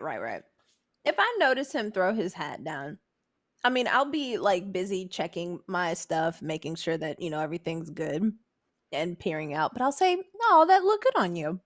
And I'll just make a light comment. And that's it. And I'll just keep rifling through my stuff. Great. And y'all are walking. You because Leo and Penny, you're in the front. You get there first, but you see a spot where the footprints go up to they like climb up the ceiling, and you see that there's a little ladder that it's obviously like not, it hasn't used the ladder. The footprints kind of go up the ladder, and there's like little holes in the wall where it maybe like used its teeth to drag itself up. And there's like neon going all down this wall, and from the top you see that there's actually this neon fluid going all down all over this ladder. And there's like a little grate, but there's not a ton of light coming from the grate other than like just neon kind of flowing in, this neon green substance. I hope no turtles find it. Penny is gonna immediately go on up the ladder. Great. Can I smell the neon stuff? Yeah. Can you Of do course. let's do a comprehend check for you. Yeah, I'm gonna comprehend this. I kind of stroke it with my finger. It's and cucumber lime Gatorade. I have 2 dice. No, 4. Perfect. Mm, While he's doing this, if I could just have this, I've pulled out my Yeah, you pH can- level like indicators and I've dipped it into this, but I'm just staring at him like he is like from another planet. Like, why are you touching and then putting this very possibly volatile substance to your face? I just want flavor for that, not the outcome, just flavor. Yeah, no, that's great. The outcome is you smell it, and it does smell like something you know, and it brings you back to a memory. You're at University of College, and Mhm. you are in a Science 101 class, working on it's like a Science 101 environmental sciences, and you're working on a nuclear waste project, and it does smell like nuclear waste. But a little, just slightly different, but enough that it triggers a memory. So you know that it's not nuclear waste, but it's a similar smell. And you are sitting just absolutely alone at this lab table. Everybody else is partnered up, and everybody's at different lab things, dissecting frogs and studying things, and you are just absolutely alone. Nobody sitting next to you, and somebody like kind of turns and looks at you, and it's just like, ugh, and like turns back. And you sort of you come back to the bottom of the ladder with that with that memory. It sounds I so. hit the bottom of the ladder. I should be like, this is not nuclear waste. And it's still on my finger. Penny's already going up the ladder. She didn't listen to a thing, didn't notice anything. Penny. Is 0% Penny. interested. Wait! It's not nuclear waste. Great. Do But y'all don't follow her touch up the it. ladder? I do. And I continually touch it with all my hands. Oh no. As we're going up. All And I say, your Wyatt, don't hands. touch this. Could I possibly somehow deduce maybe some properties from this green stuff? You can. Also, I'm absolutely giving Hazel has picked up a sandwich in the restaurant. I'm eating. And I picked she's up food. absolutely eating. I mean, these fries, they get so cold so fast. You can- have to eat them while they're You can there. try deducing. You can try deducing what it is. Let's do a for you. Let's also do a comprehend check. And because you have this Okay. pH thing, let's do a +1 for you. Awesome. Please. Dang. Okay. Oh my god. Whew. Anything? One. Oh, yeah. We got 1 out of 10. Because you deduced it, because you figured it out, can you just describe in detail like the smell and the properties of it, Excellent. and maybe Okay, like so one special thing? Yeah, we'll one get there, special thing? yeah. Okay. So yeah, like, Yeah, you know, one like special something fresh out of like the plastic. It has like that weird manufactured smell, but then also there's like this burnt twinge to it. So it's like kind of sharp and not very nice to the nose. And when you actually put the litmus paper to it, it comes back up a little gooey, like it's very viscous. I love that. And I'll say that you instantly kind of put together what it is. And you do this while you are coming up the ladder. While y'all are coming up the ladder, you put together what this is. It goes back to your lore from when you knew Ghidorah. And it's a failed issue of a Godzilla comic book that you remember. In fact, it's a conversation of a failed issue of a comic book because it never happened. It was just when you got caught in a Dirk Crentwood conversation at your public school. You remember Dirk Crentwood sitting with you, and he's like, you know what would be cool? If there was like a substance in the Godzilla franchise that like was from a super science place that like made everyone like grow, like made things grow, so that we could see like mini versions of all of the characters, and we could get sort of like an origin story of them growing. And you flash back from that memory of when he described, and he was like, and it would have like a plasticky sort of like smell. As you come into a dark room that is covered in this neon substance. It's radiating, and actually, Hazel, you're the one that knows this room. It is your science classroom. And as the four of you get up into there, you see it looks like a nuclear power plant has been shrunk down to like one of the like cylinder things, like one of those, it's like an hourglass shaped cylinder. And it says on it, Chemical Monarch, and it's oozing this green goo all over it. And there, sort of face first in the goo, it looks up when it sees you and it hisses at you. It's Ghidorah. It's the three-headed Ghidorah, just absolutely covered in this green goo. And it looks at y'all and it's like, ah, ah. And one of them coughs. And it coughs up this little metal ball, this like metal, it looks like a metal tennis ball that just clanks out of its mouth. And it topples the rest of the goo over on the other side, and it hisses at you, and you see the little wings on its back start to sprout bigger. They sort of pop a little bigger. And this three-headed Ghidorah creature goes again, and it topples over the side of the table. It's kind of like a clumsy thing.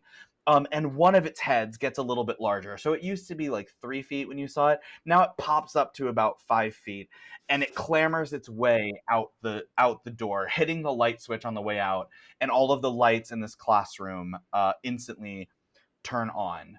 And as this Ghidorah creature sort of goes out into the school, into the hallway of the school, sort of hissing and moving as it goes, as it runs away from y'all. I turn to everyone and I say, "It's the goo! It's making it grow!" Having to deliver that obligatory line. What do y'all do? We're in the school, right? Yeah, this is my You're science in the class. science classroom. You've crawled out of the sewer grate of the science classroom. Yeah. Where Which, they, for some reason, attaches to a grill of a fish of a whale of a time, too. Oh, it's just Strange. downstream from the Hmm. sewer. Oh. So it's secret of it. growing, You're yeah? public. It's Slasher Town High, your public school. Great. Yeah, it's growing. My God. Okay. This thing can get out of control quick. All right, everybody. So what do we do Penny when there's a fire? Penny looks at Hazel and is like, "Can I set it on fire? Because you told me I can't set everything on fire. But this is the one time when I feel like I should set things on fire. I just want to check with you on the fire." It's our high school. It's our high. I mean, we wouldn't have to go to school for a while. So. And I say, Penny, we have to fight it with a different kind of fire. And I just want to scoop up some goo and pour it into my backpack full of lobsters. Oh. The environmental implications of what you're doing is insane! And I will start to I get dizzy with all the things that he's just all the laws that he's just broken with this one act. Are these Leo, teenager lobsters, by the way? Just curious. Are they teenager lobsters?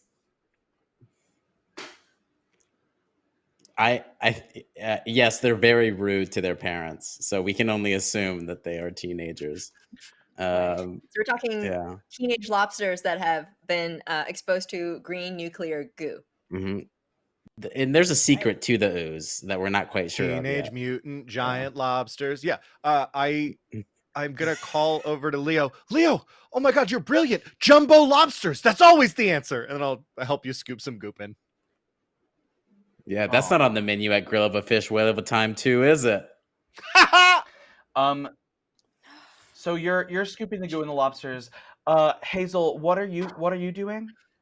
Hazel's pulled out chicken nuggets and has just started stress eating.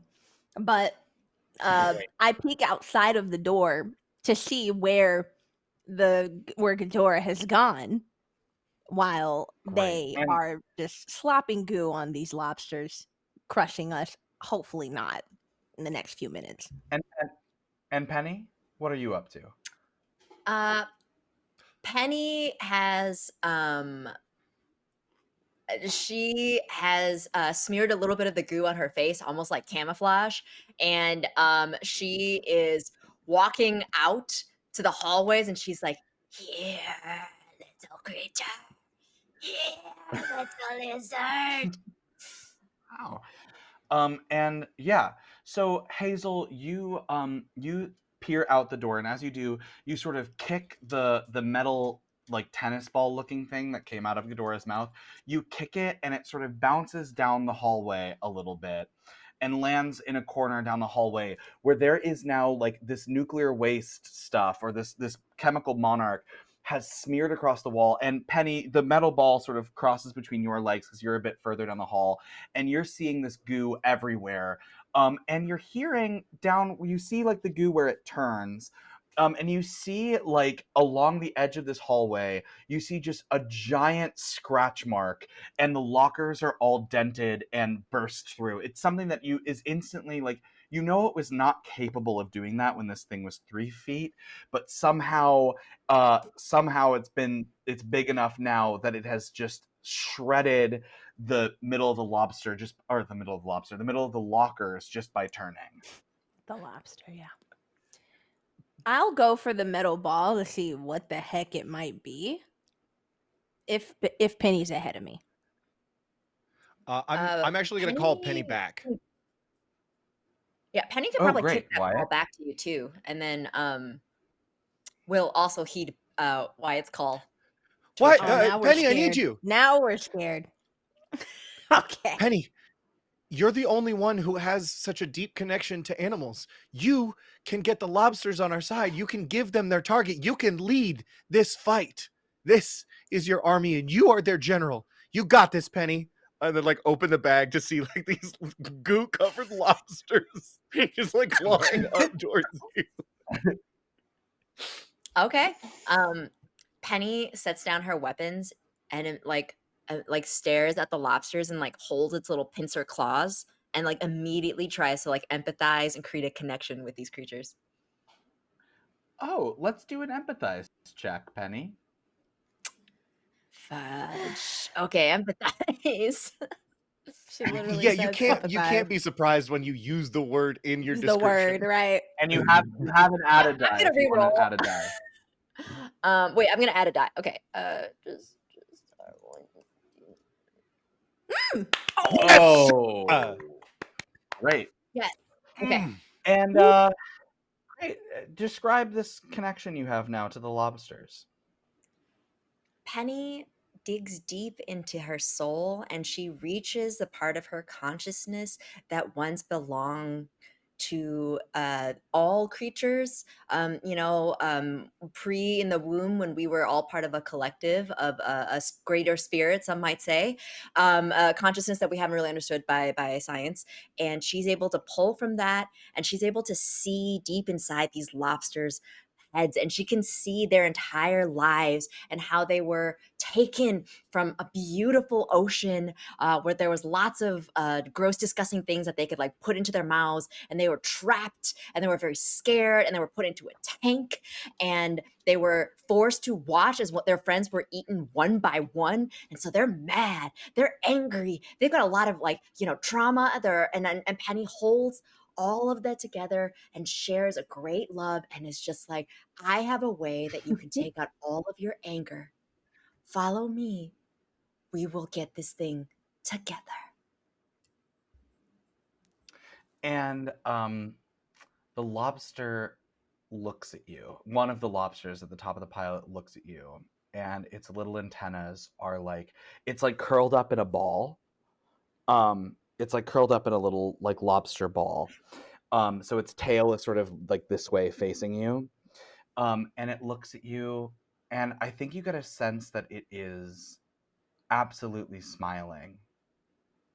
And then its face contorts, and it makes like a weird, like a ooh, what's in my stomach? And then it kind of happens all at once for the three of you that are in this room. The lobster tail unfurls, but it is a massive tail now. It has grown sort of in the blink of an eye. The tail has gotten 6 feet large, and it just flings right into you, Penny, and it flies you back, hitting the back shelf of the wall of the science lab that instantly breaks, dropping all sorts of beakers and science classroom stuff all down. As from your angle, Leo, holding the bag just absolutely disintegrates, like rips apart as you fly back from the force of a 5-foot lobster leg just hitting you on the side and shoving you into the back wall. Wyatt, you were shoveling things in, but you were actually standing a moment back, so you do have the opportunity to duck as a claw sort of snaps out of the thing, and its claw hand launches toward you. I'm gonna have you. Yeah, what would you like to do as you see this? The adrenaline kicks in, and you see just a claw absolutely heading straight for your like torso. It's none of this is like, it's not doing this on purpose. It's just it's the force of just it getting growing. big. I totally understand. I'm not Yeah. upset at the lobster for growing after we forced it to. Yeah. I would, I think I'd probably just like drop to the ground and try to roll away and just like slide under. There are like tables and stuff, so like slide under a desk to try to get over to either my brother or my friend, whomever is closest. That your brother is closest. That would be a Penny's at this point. Penny's in the wall basically. It's surrounded by glass. Oh, she died. No, you died. Wow, You're going a lot for of you. people. You. Do you have, Wyatt, Don't you get an extra thing? You get an extra thing, and you have a reroll. You have 2 'Cause you're helping rerolls if me. you want to use it. Okay, so the extra die did not help. Great. Is this where we're gonna Now you have an use extra it? die. All right, You have 2 rerolls. we'll use one. love you We'll use tonight. one reroll. So many rerolls, Great. yeah. And you don't have to save anyone if you don't want to. Okay. Great. How do you? But if how do you do it does happen, that's Right. cool too. Yeah, that's cool too. Okay. So Leo gets blasted so back bad. by this giant lobster leg that flings into him. And like I've seen Penny get hit and bounce back. We've been through shit together. I've never seen Leo in trouble. And I think it sends me into a panic that I haven't felt before. So I don't notice the giant lobster claw flying towards me. I just see the table starting to like lift as the claw is pushing it. So that's why I slide down underneath, oblivious to the actual danger. And I'm gonna go help my brother up off the ground. Great. Penny, you just flew into a wall. What's going on with you? Is the lobster still like hugging me, or has like the lobster fallen? It was just the lobster tail. It just like smacked you as it grew. So you flew like you're not. The lobster's not like on you at all. It hasn't. It's not. It's not even necessarily near. You're just clear on the other side of the classroom. The lobster about like a foot away from you. Got It's it. like And this. growing.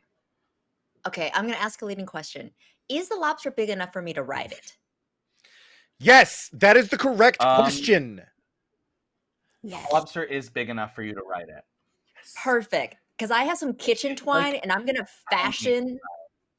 It's a pony size. This is the gift.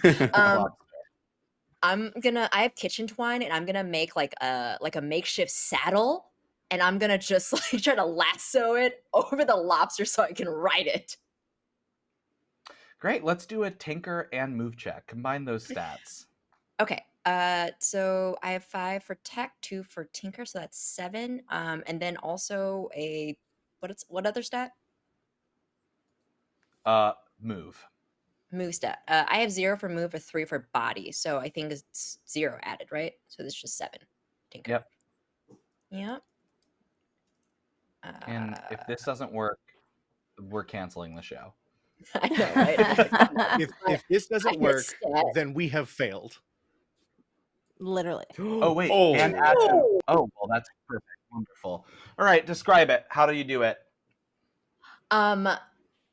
Penny, who has spent a lot of time calculating the math of twine using like cat's cradles and doing a lot of geometry and things of that nature. So she's able to calculate the just the right amount to create a saddle from twine, and she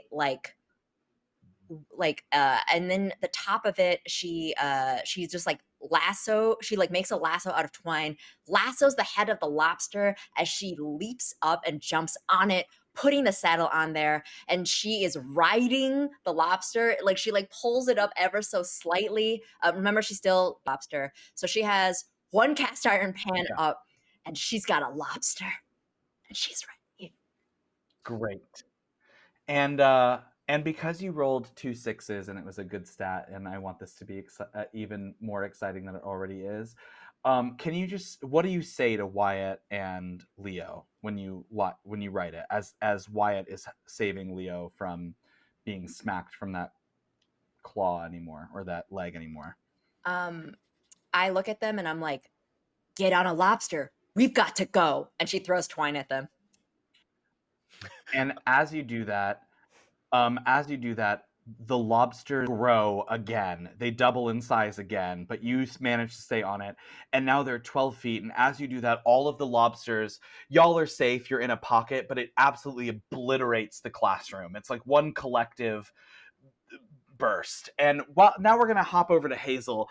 Hazel, you pick up the metal ball to inspect it. And sort of the second you pick it up, all of that just happened in about 5 seconds.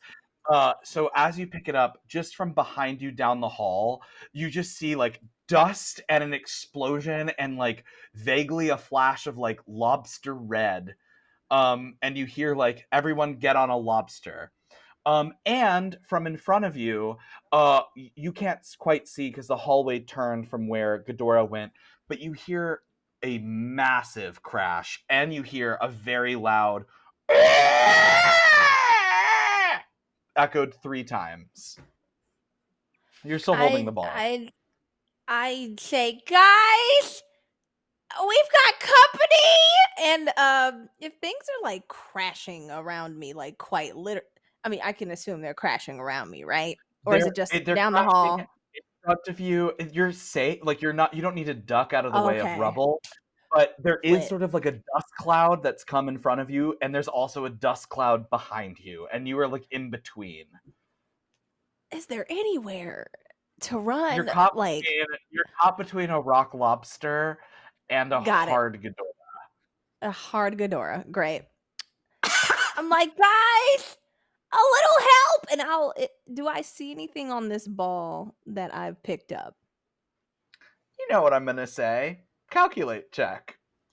Wonderful. I love doing my calculating all the calculates.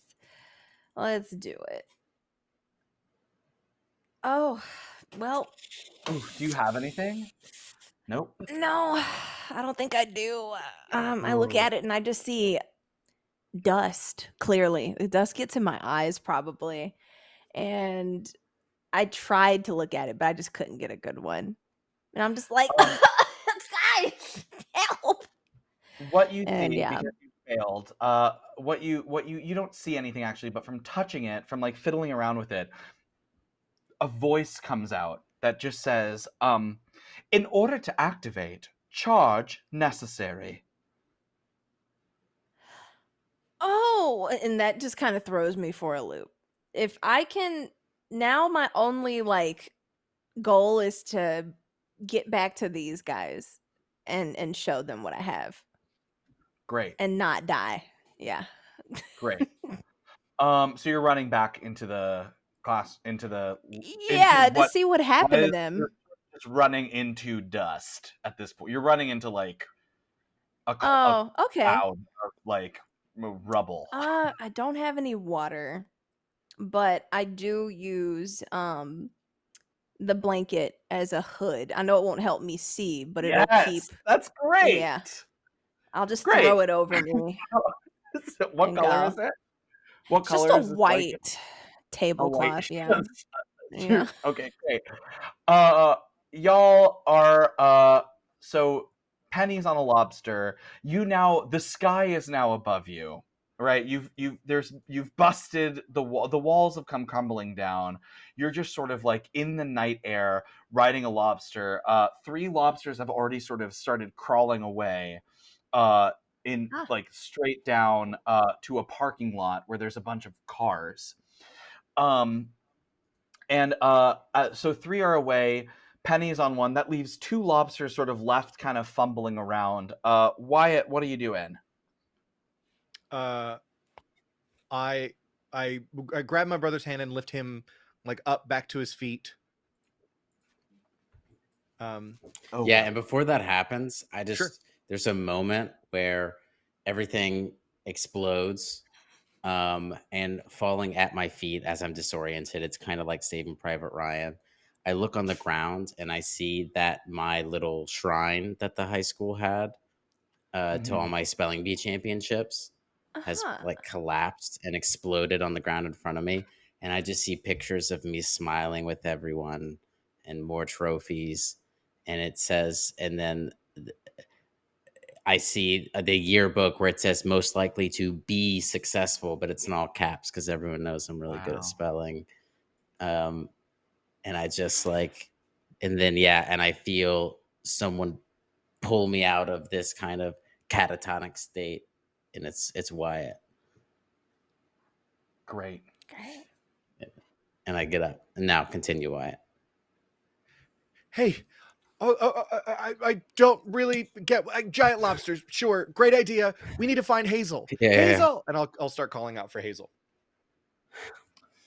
As you call out for Hazel, just what can only be described as a ghost, clad in white, comes billowing through the rubble in the night sky. It just in the rubble, in the white sheet. It just looks like a humanoid, spectral figure. No, we put you to Absolutely. rest. We burned down the restaurant and put you to rest.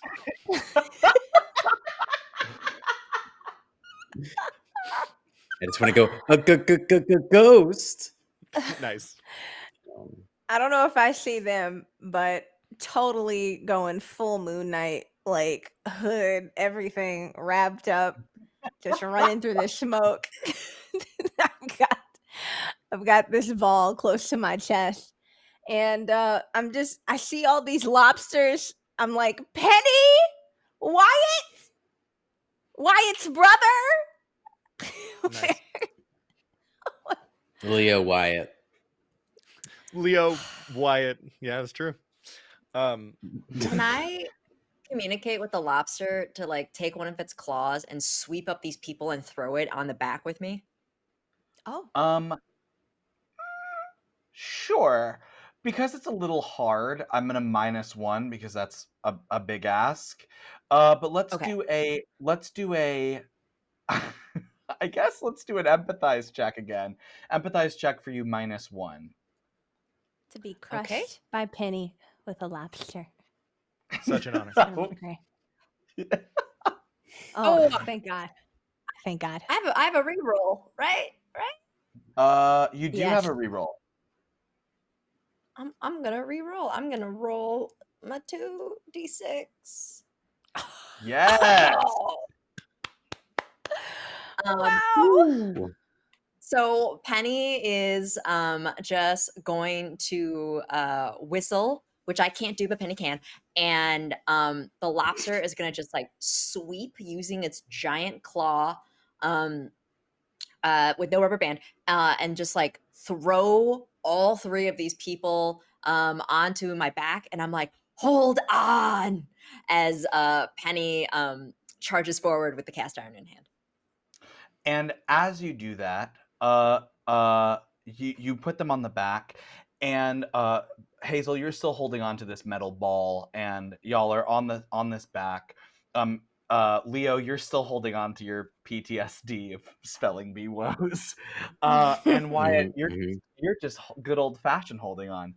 And as you do that, and the night sky is above you, and the rubble clearing, you hear,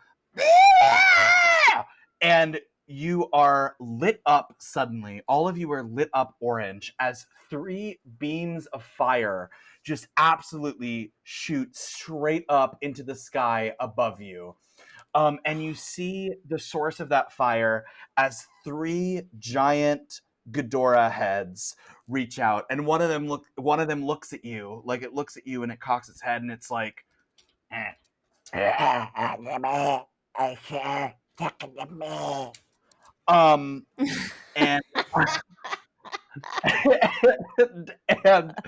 and as those 3 heads are looking at you, you hear from the other direction, you hear bum bum bum as a news truck just narrowly goes through the 5 other lobsters that are now just sort of meandering around the school, crawling up and down other buildings, and the door opens up, and Maya Merkin and Hidalgo jump out of the car, and Maya Merkin is like, "Yeah, you won't even believe what I'm seeing right now. This is still the craziest first day ever."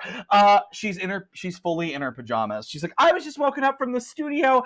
There are 6 lobsters, 3 with 4 kids. Well, 3 kids and a young adult, and a 3-headed dragon that can only be described as Ghidorah." And Hidalgo is just absolutely turning the camera around, and one of the Ghidorah heads turns towards the news truck.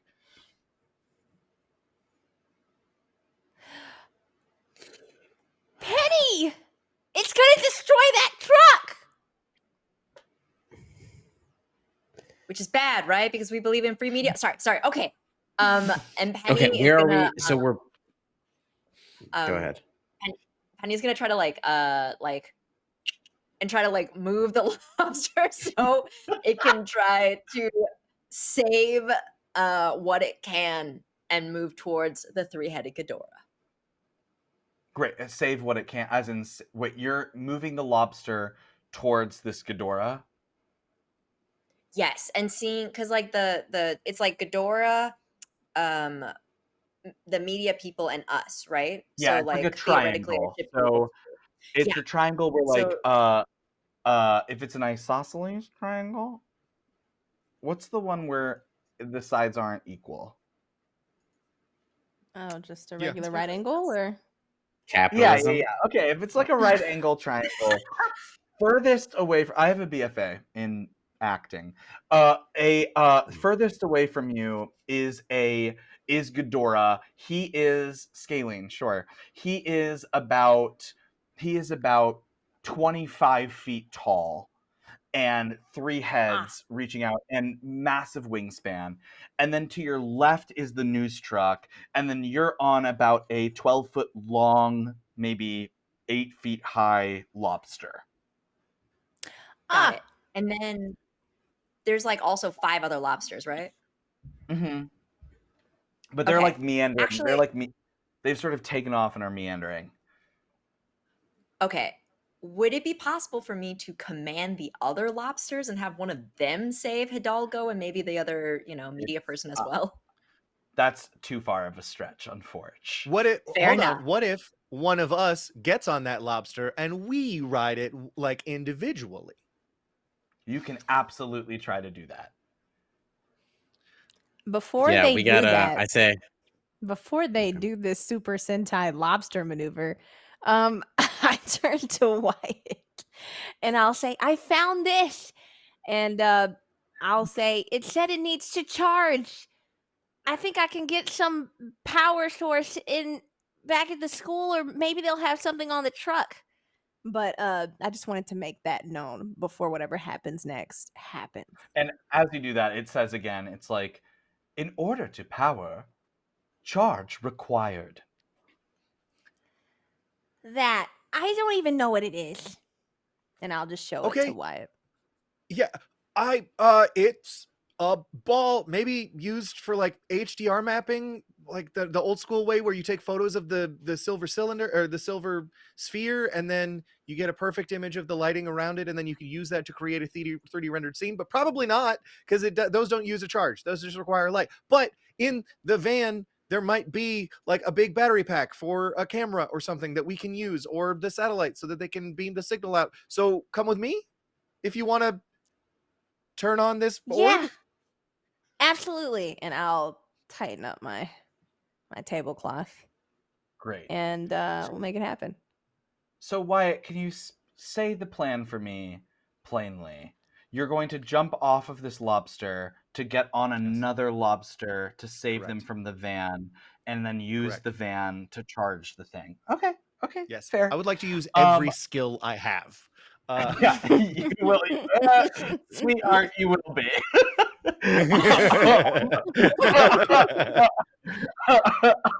Oh, man. Leo, what are you doing? I think I kind of hear this conversation, and I also want to tag that. I just want to silently nod as I hear, Wyatt having decent ideas. And I just tagged the Mm. conversation between him and Hazel, kind of realizing how everyone's working together. And I'm a little stressed out about what I can do. What's surrounding me right now? How high up So is Gilgamesh or whatever? Gilgamesh, Ghidorah. Gilgamesh, right? Gilgamesh is actually growing by the second. So about a minute ago, before we started talking about triangles, Gilgamesh was about 25 feet tall. Now Gilgamesh is about 35 feet tall, growing exponentially. But your lobsters have stopped growing. So your lobsters are essentially horse-sized lobsters. So But Ghidorah has had a lot of glue, a lot of goo, a and lot of so glue. Ghidorah is growing sort of by the moment, but around you is just the rubble of this science classroom, the rubble of like Yeah. the rest of this building that it was connected to, because as Ghidorah has grown, he's grown into the building, and the news truck on the side, and like 15, 20 feet away, like sort of down a ways by a parking lot, are like 3 of the lobsters, and 2 of the other lobsters have sort of gone on the other side of Ghidorah. I have an I epiphany before Leo Wyatt Wilder has an epiphany, of course. And now that I can see clearly and think clearly, I remember that this thing spit it out and it shot lightning out of its mouth because it's Ghidorah. So Mhm. maybe we need to put this thing back in its mouth. And I'm saying all of this out loud, of course, because that's what Hazel does. She theorizes outside of herself. And yeah, y'all all hear that. And then I might be like, change of plans. Somebody needs to get up there and throw this thing back in its mouth. Okay. I take the ball. Wait, And I'm I sorry. say, I have to do some GMing here. You've Is that jumped true? off. Y'all jumped off. No, I mean I'm not answering if it's true, we're but we're off y'all the jumped lobster. off. Did So you? you and Wyatt are Yeah. now off the lobster. Yeah, we did jump off. I just come up with that conclusion. I'm not stopping Right. anything. So Yeah.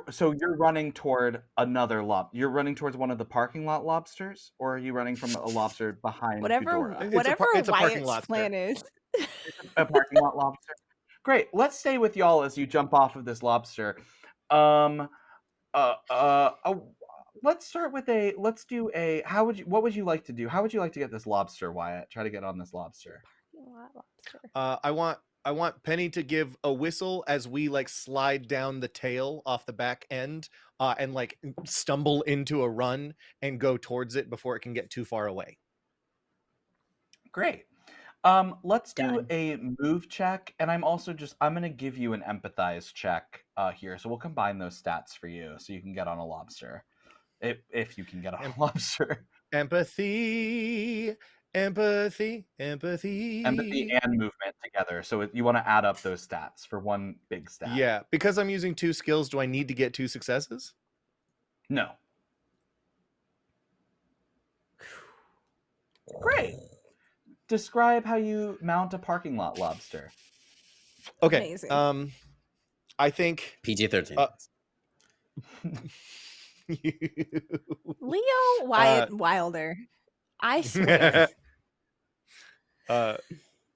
So I'll take I think I instinctually take Hazel's hand so that we can slide down together and I can help them, and so we don't stumble or fall too bad. And we're running. Penny whistles just like this wicked piercing like crustacean jiggling noise that like gets one of the lobsters to turn and start stumbling, and is like throwing a couple cars out of the way, and before one of them gets flipped, Hazel, like I look at Hazel and I point to one of the cars, and as it is being launched up in the air, we leap off of it and land on the lobster heading towards the van. Incredible. You get on that lobster. You get on that lobster so good. Meanwhile, Leo, what are you doing? I think I look at all this happening around me. Um, I I think I'm on ball duty. Great. Um, I I just tell really everyone would as they're never doing all like for you this. to ever say that sentence again. But yeah, Right. No, no, Yeah. I want to jump in just to clarify. I believe Hazel had it and said her theory like as we were running. So we Great. still have it because Ha. initially we Yes. were going to take it to the van. So Great. I think that's Oh, y'all are that's on taking me to and the van. Hazel. Yeah, Yeah. because That is that's Oh, what so we were y'all doing currently originally, have the and then that ball. got shifted. No, Hazel does have the ball. Yes. Okay. Then I'm going to realize I'm not holding the ball anymore and just feel a little, a moment of um, kind of uselessness as I feel like there's something happening, there's another thing happening, and I don't know exactly what I can do. And then just out of nowhere, I'm like almost to myself. I'm like, I can distract Gamora. That's what I have to do. I need to distract Gamora. Right? And I'm kind of asking for validation from everyone around me. I'm not sure if they can hear me. Since I've come up with this theory as we have been running, and I realize now that I don't have like dust brain, I'm gonna yell to Leo and say, "We need to get its mouth open. We gotta get it down here." I'm calculating in my brain, and I look around, and I see a pool of the goo, and I want to scoop up as much as I can and drink it up. Absolutely, darling. Absolutely. Hey, Great. Brandon, can I just say mad respect because you're here, you're guesting, and you're gonna go big and then go home, and I love that. I love that for you. I love it. It's Wow. great. Wow. So Hmm. you slide off the lobster sort of back toward the rubble of the school of the so you're in Hmm. in the dust and you've scooped up this goo. I will not make you roll for this because it simply must happen. Meanwhile, Maya Merkin is like, okay, so in this, she's talking into Hidalgo's camera. She's like, so in this brief moment that I've been here, two of the kids have slid off of a lobster onto another lobster. Somebody's run back into the school, and this thing is staring at me. And y'all see it begin to charge up an electric shot from its mouth.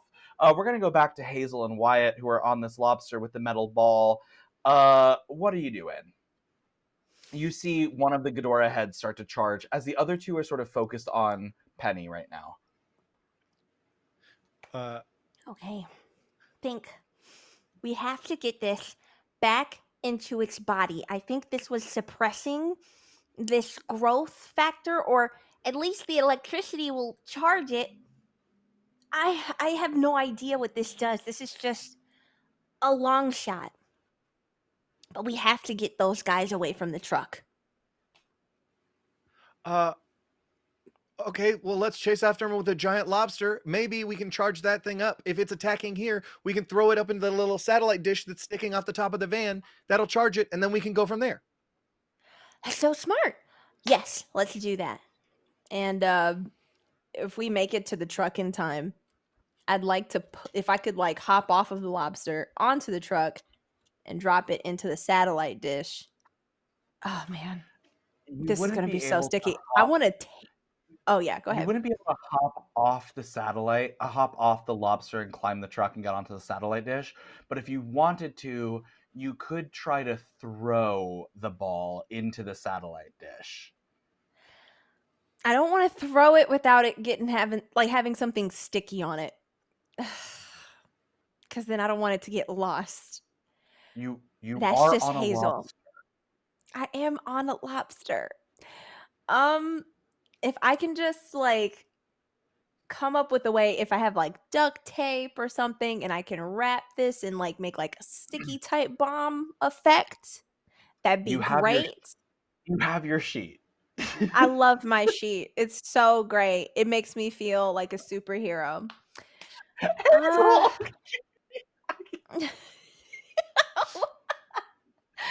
I I've given you lobster. I've given you sheet.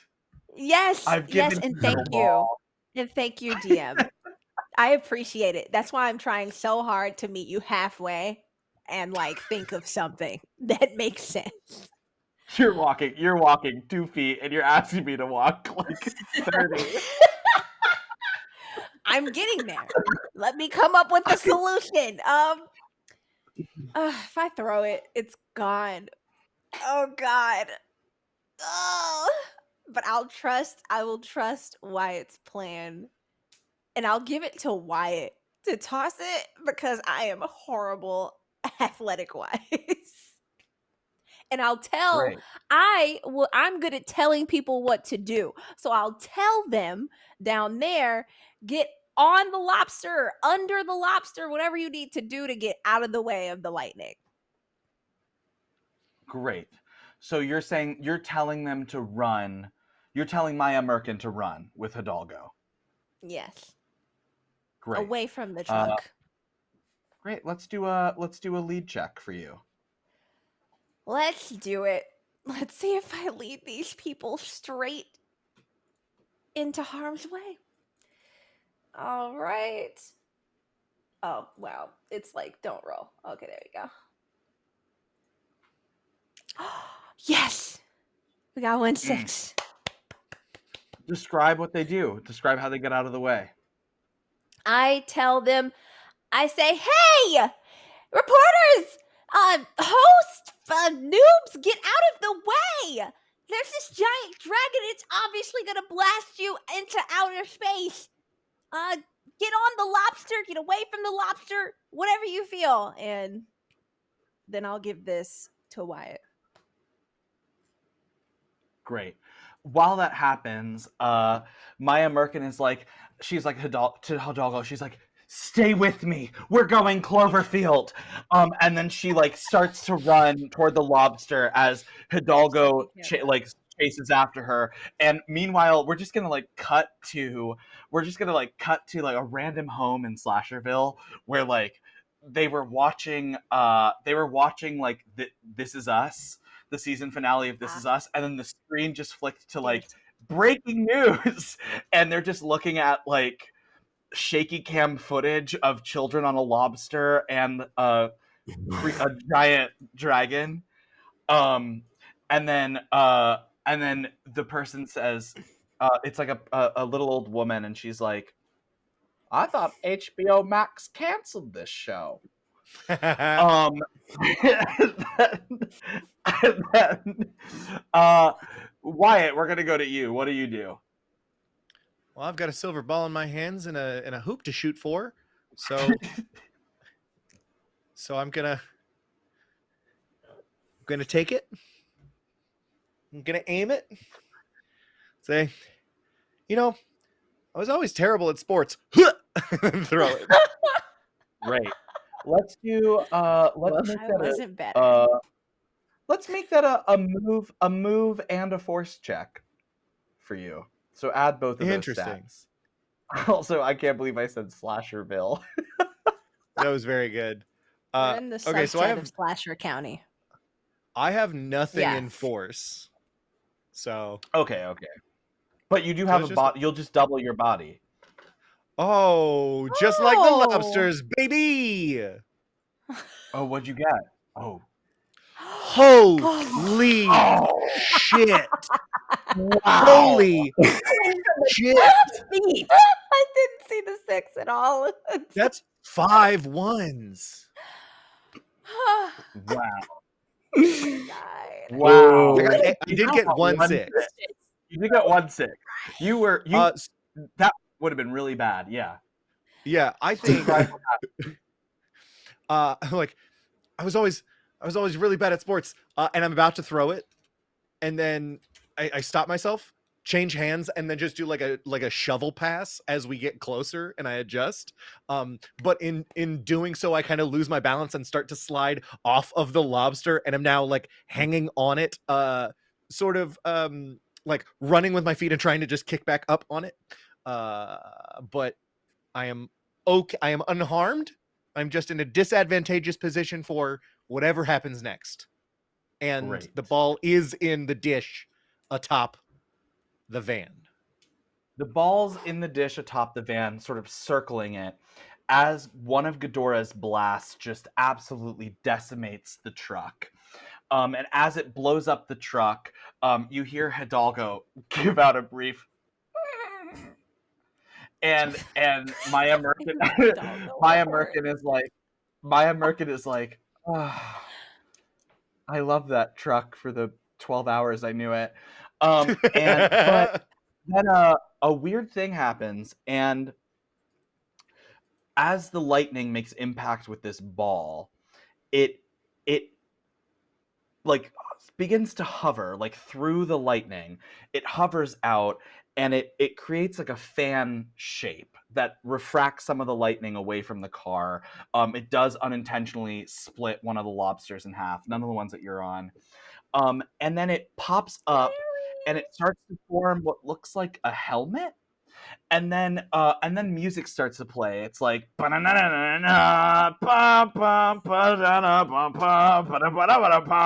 as like lightning goes all the way down as it starts to form a 20-foot tall metal man is all that it can be described as, which you instantly recognize as a Jaeger from classic film Pacific Rim. It's blue metal. It's got a yellow like window helmet, and the window helmet, like the window of the helmet, like pops open as it like clanks sort of like stiff and rigid on its back, facing up, where the news truck once was. As the lightning dissipates, and Ghidorah's eyes turn toward Penny. Now, that would be the most incredible thing that you had seen yet tonight, but simultaneously with that, Leo, y'all, from your perspective, what you see is a massive hand just reach out of the rubble. And as Leo, you can you describe the experience of what it is to grow of what is the experience of growing to 25 feet?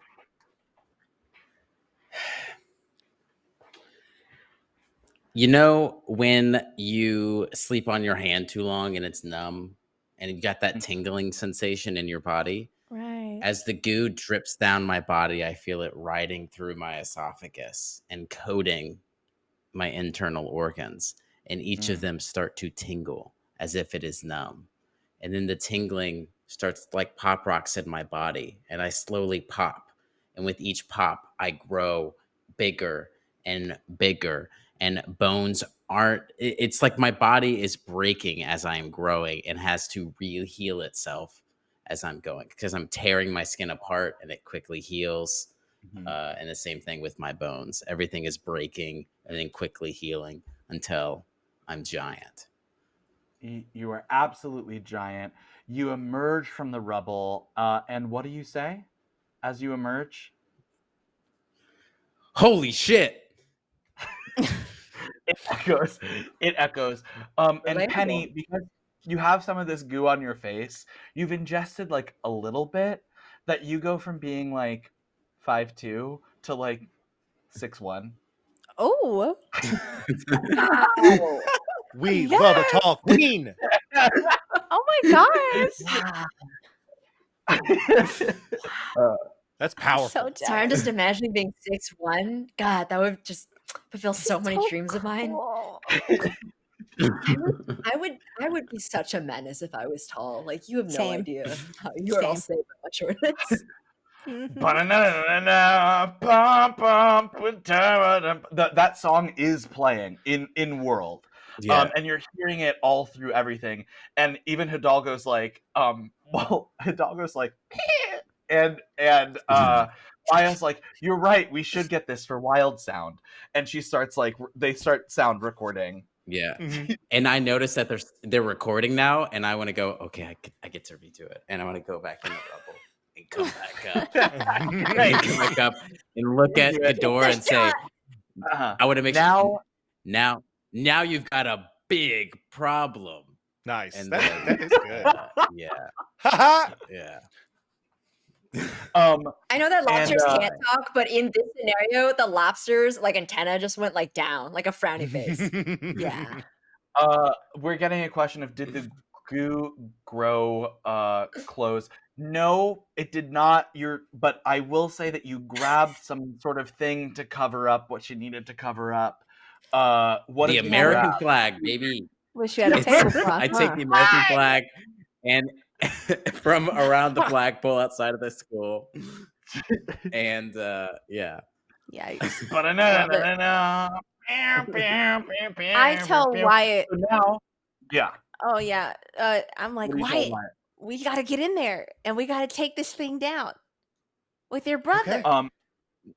There's If that's and the possible. Ghidorah has one head on Wyatt and Hazel, one head on Penny, and the head that's on Penny is like,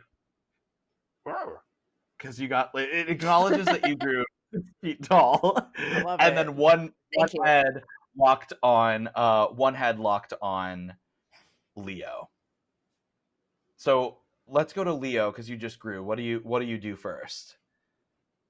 I think so. The objective is to open Ghidorah's mouth long enough. Well, no, it already charged the thing. Yeah. I think honestly, I no, I'm gonna lead up to it. I'm just gonna try to leap on Ghidorah and grab two of the outer necks, and headbutt the middle one. Great. Can you roll a move and a force check? And do the body stat twice. Yeah. But actually don't roll. This is your auto one. So I'm gonna use my auto one before he even rolls. And, giant Leo jumps, like he says that line to the camera, and Now he you got a jumps, big problem. and in his brain we're just sort of like going through memories of him being like at a microphone being like MOUNTAIN mountain, and being like first place spelling bee, cut with him alone in the cafeteria in college, him alone in the lab, him alone in his dorm, him at a party on the sidelines, and he jumps You see it reflected onto. in my irises. You see it reflected. All of these beautiful things. He jumps onto Ghidorah's back. Oh yeah, and he says rhinoplasty, RHINOPLASTY, and as he jumps onto Ghidorah's back, Ghidorah just absolutely freaks the fuck out, and Right. she got wings, and she just takes off into the air. She just starts flying up into the air. Great. This is great. Oh wow. Very high up, and y'all see that happen. Well, I would hope so. Let's go to Hazel and Wyatt. The only way we're going to help your brother is if we get into this robot. Yeah, I'll follow your lead. All right. So, it's not easy, but we try to get in. Never done this Yeah. before. But I won't make you. You don't have to Yeah. roll to get in because Ghidorah's not there threatening you. Ghidorah's in the air dealing with a Leo on her back. And you And guys it's time hop to in, drift. and you see two head helmet things in this, and like a slot for arms and a slot for feet in it. What do y'all do? I put my Well, I body smack parts in my the mic. appropriate places. Great. Yeah. I look for a manual first for a power on. If it's already on, I want to make sure that like all the buttons are where they need to be and all the gauges are where they need to be, and then I'll put everything on. They absolutely are. You put them on, and then you hear a voice that says, "Prepare for drift. Press the button when ready." I look at Wyatt and I say, press the button. Okay.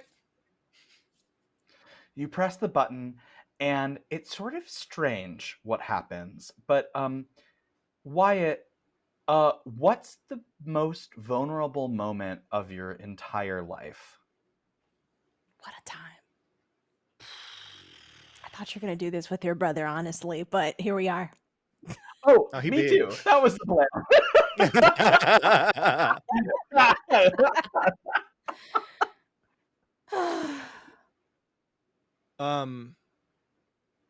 I think the most vulnerable moment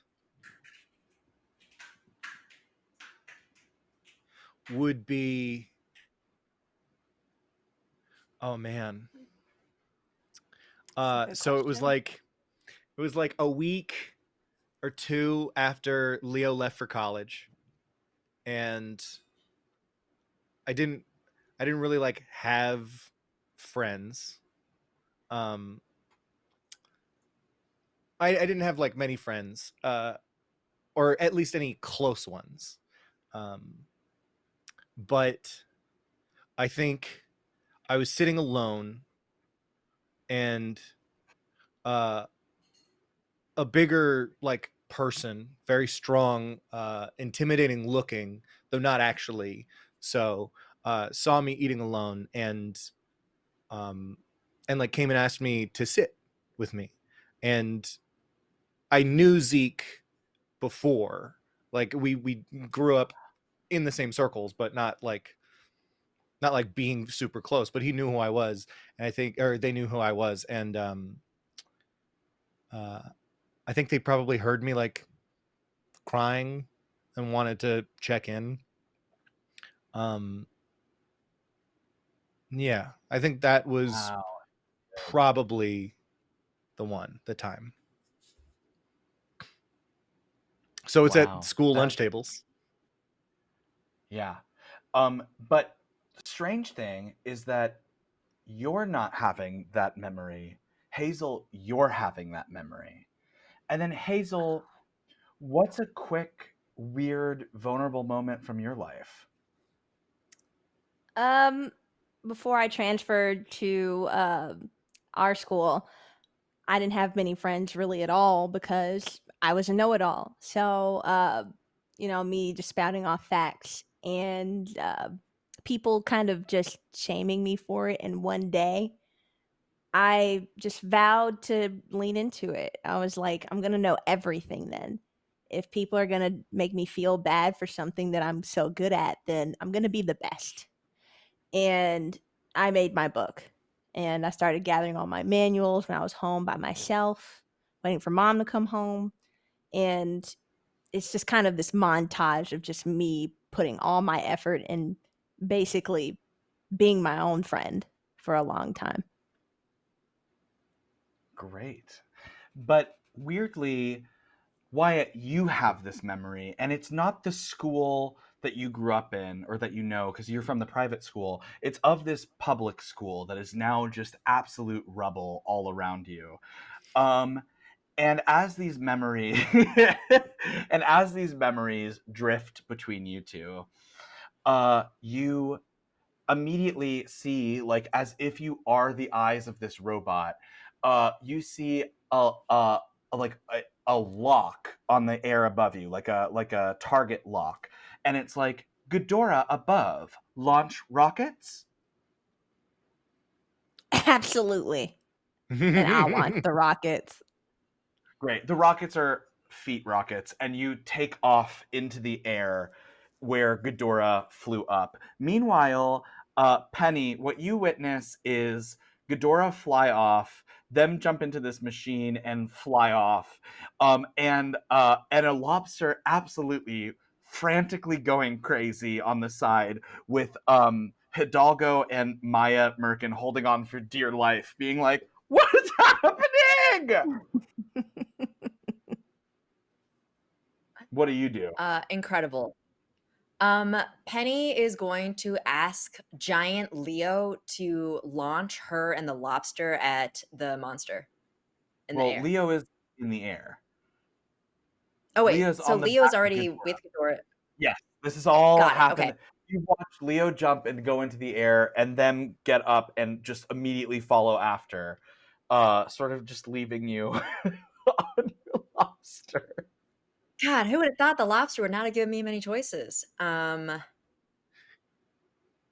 is around me right now? 4 lobsters that are sort of crawling back toward you. A dead lobster in front of you, and one of those lobsters on the back are Maya, Merkin, and Hidalgo, and they are absolutely freaking out. Hidalgo is whinnying and neighing. Got it. Okay.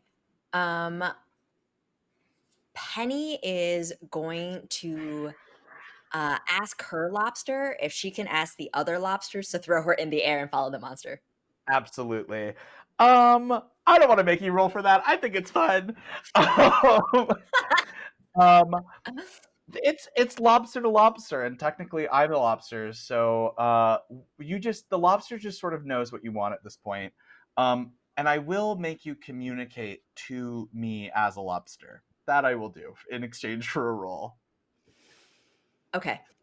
So Penny again just like digs deep into her subconscious and becomes as lobstery as possible, and is just like, hey, buddy, listen, I promise you all the carnage you could possibly wreck, but what I need you to do is tell all the other lobsters to form a big giant lobster and to launch ourselves at this monster.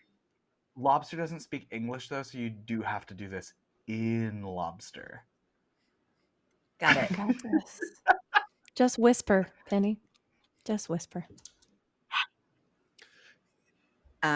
She's Don't going forget to your whisper.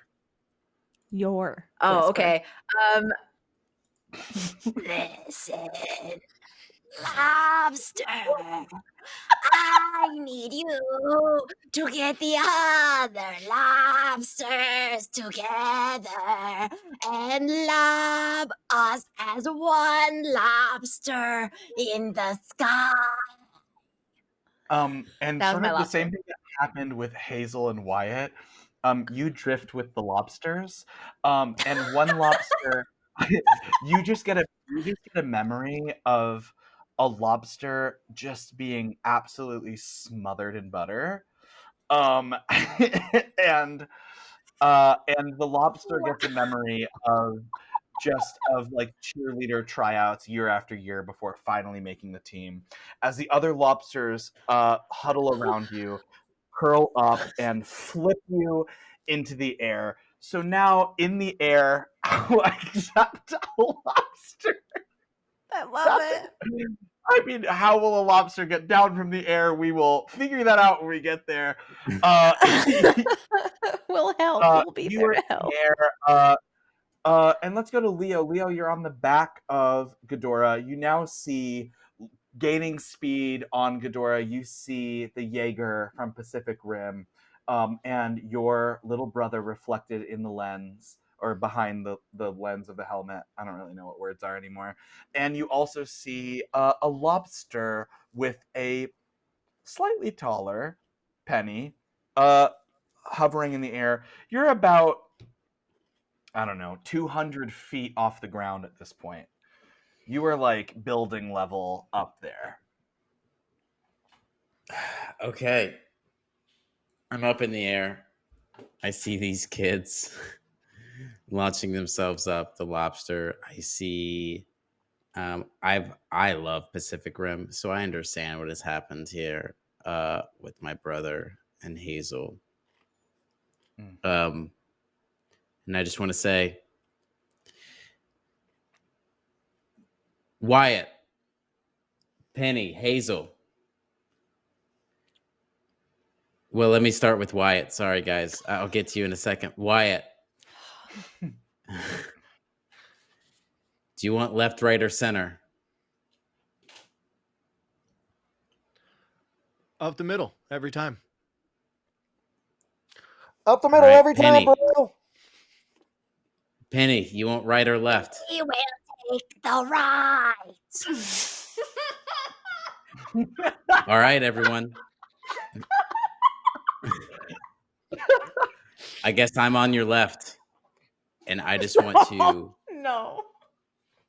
do a leap Dua Lipa. and just try to grab, yes, Dua Lipa. I want to grab onto the leftmost throat and climb up it. I don't know if it's that much bigger than me, because my attempt is to grab the jaws and just Mhm. try to force it open.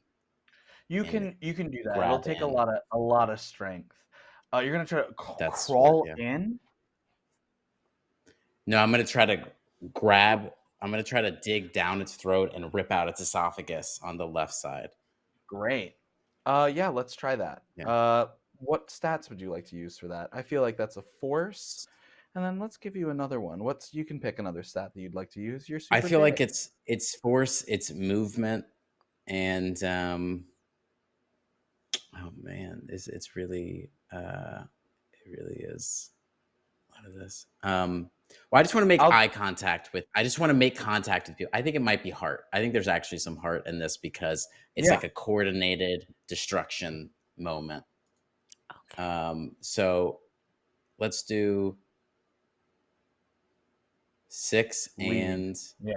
A lead check.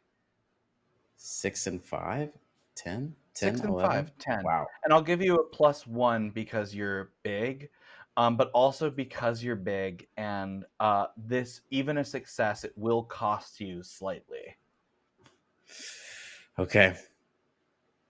So I lock eyes with Wyatt. I do this. I let her rip. Oh my Oh my God. All right. So many ones. How do So you many. how do you do it? I think I jump off the edge, and in my mind's eye, we're all attacking this thing at once. So, Yeah, you but are my attacking. part is like You're only slow responsible motion. for the left head right now. So slow motion. I jump to the left. I claw in, wrap around, do a cool flip, and I like sprint up the throat. I kind of meet it halfway. I'm in the air. I'm able to land my feet on its jaws, and I just give with a forceful leg thrust. I open up the jaws, so I'm like split Yeah. above this thing, and you can see the light from the fire start to glow as it's about to attack me. And Yeah. instead, I go down the throat and I just rip out the spine of this one's neck. And I say, this is Wyatt. What was that chicken's name? The spine one at the beginning? Garbage pail. Oh. You're talking about Garbage Pail Kid. This is for Garbage Pail, as I hold up its spine in the air. Because you're using your feet and you don't have shoes, you only have the American flag. The teeth have severed like 3 toes on each side. As you've been pushing the jaws open. Let's go to Team Lobster, Rock Lobster. What are you doing to the right side? The right side, Penny is taking the cast iron pan and put it into the lobster claw, and is trying to tell the lobster to just hit the monster in the eyes very hard. Okay. I feel like that is we've got to do an empathize check. Let's Okay. do a lead check, and let's do a force check or a move check because it's a stealthy Okay, thing and you're in the air. So let's combine all 3 of those stats. Okay, so mine is 3. A lead check, 1 for lead, 1 for heart. That's 5. And then you also said a move check. Mm-hmm. Okay, so that's 8. Oh, thank God! Wow. You didn't see Thank it, God. did you? You didn't see it. Sick. Oh, I thought I was gonna What do you do? What do you do? Because of the way that the lobster is able to hold the cast iron pan, and we're able to, drift compatible in the Lobstertron, I am able to tell it, move your claw, and it just stabs directly into the monster's eyes and rips out both of them in one clean Yes. claw swipe. Both eyes and a claw sweep. And Wyatt and Hazel, what do you do? I got an idea, but if you've got an idea, I'm also happy to hear it. I love your idea. I'm happy to follow it, and that's literally what I say to Wyatt. Okay. Both say Okay. both of those sentences at the same time to each other because you're drifting. Right. We could try that now, but Or because one. of lag, I think it would turn out poorly. I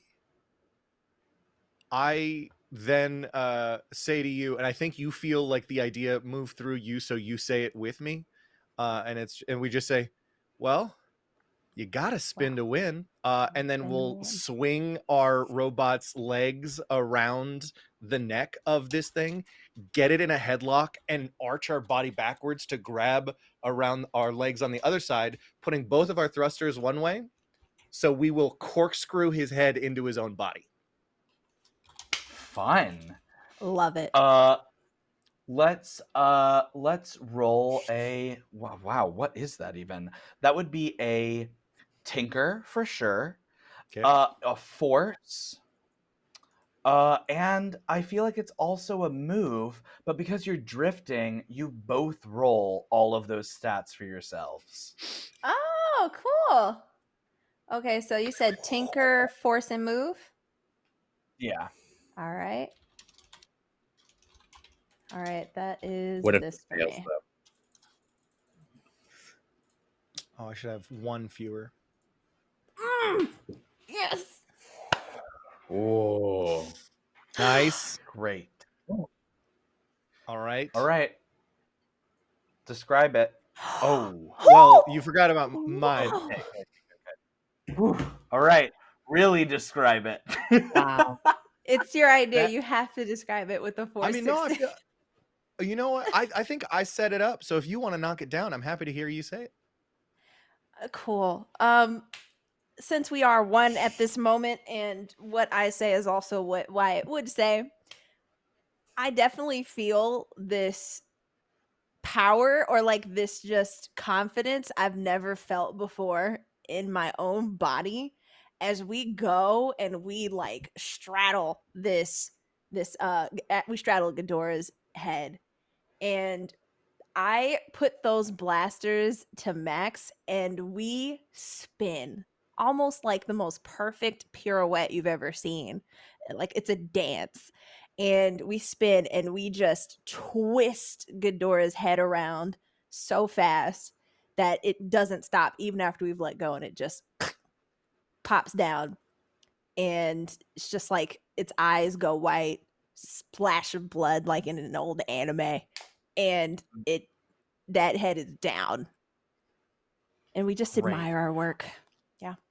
All three of these things happen at the same time, and Ghidorah dies instantly, pulls back, starts falling straight down to the ground.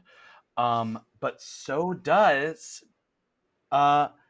do Penny and Leo. They start falling, and Leo actually starts to shrink back into himself, back to his normal height. And Penny and the lobster keep falling, while your rockets, your thrusters are still going, so you are still up, and your friends are falling. We got to save them, which I'm sure we both think at the same time. And we go to grab them. Great. That's just a move check for both of you. Well, I hope you can move, because baby. Are you asking if I've got moves? Yes, you do. Yes, you do. Ooh. Great. No, you don't. I don't, but he does. Which one do you save? No! Oh my god! At 10:54 p.m. tonight on a Monday. Oh, Dylan, I have a question. oh, this is brutal. Yeah. I want to use my reroll. If I can Yeah. get 2 successes, can I get both of them? Please. Yes. Oh, thank Okay. God. Ooh, the drama. What if it's no successes? It is still only 1 success. Yes! How do you get both of them? No, you got a success on the last time. So I'll count Yeah, both. it rolls over. Thank God. You rolled 4B. Well, no. Okay. You rolled Wait, 4B. no, Sylvie. No. Okay, no, just kidding. I'm getting overruled here. No, You too. I you mean, still only get one. Uh, Sorry, you did not get 2 successes. Who do you pick? this I think. Or I think. or Oh, go ahead. you can make a sacrifice to try to save both of them. If you can describe to me what it costs you.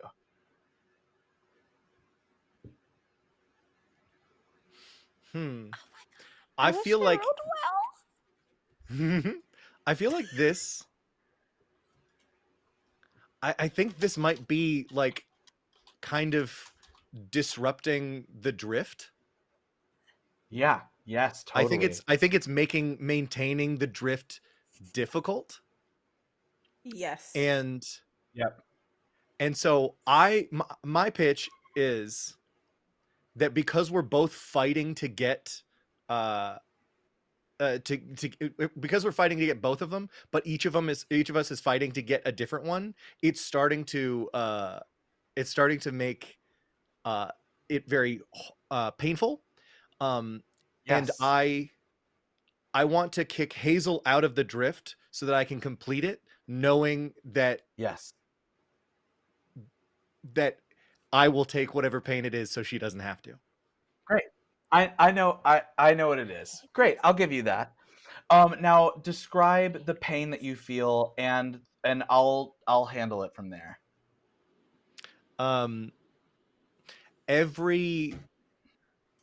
Every nerve ending on my body is on fire, and it starts with my fingertips. It works its way towards the center of my chest, and I can't breathe. It feels like I'm being crushed by 1,000 pounds sitting on top of me, and like I'm suffocating and burning, and I'm not sad about it. Ugh. And while that's happening, your Jaeger grabs Penny and the lobster in one arm, grabs Leo, your brother, in the other, slows down and sort of like crashes but keeps them up so that it's okay. And you turn onto your back. The metal lid opens up, and the second that happens, Ghidorah also crashes, and then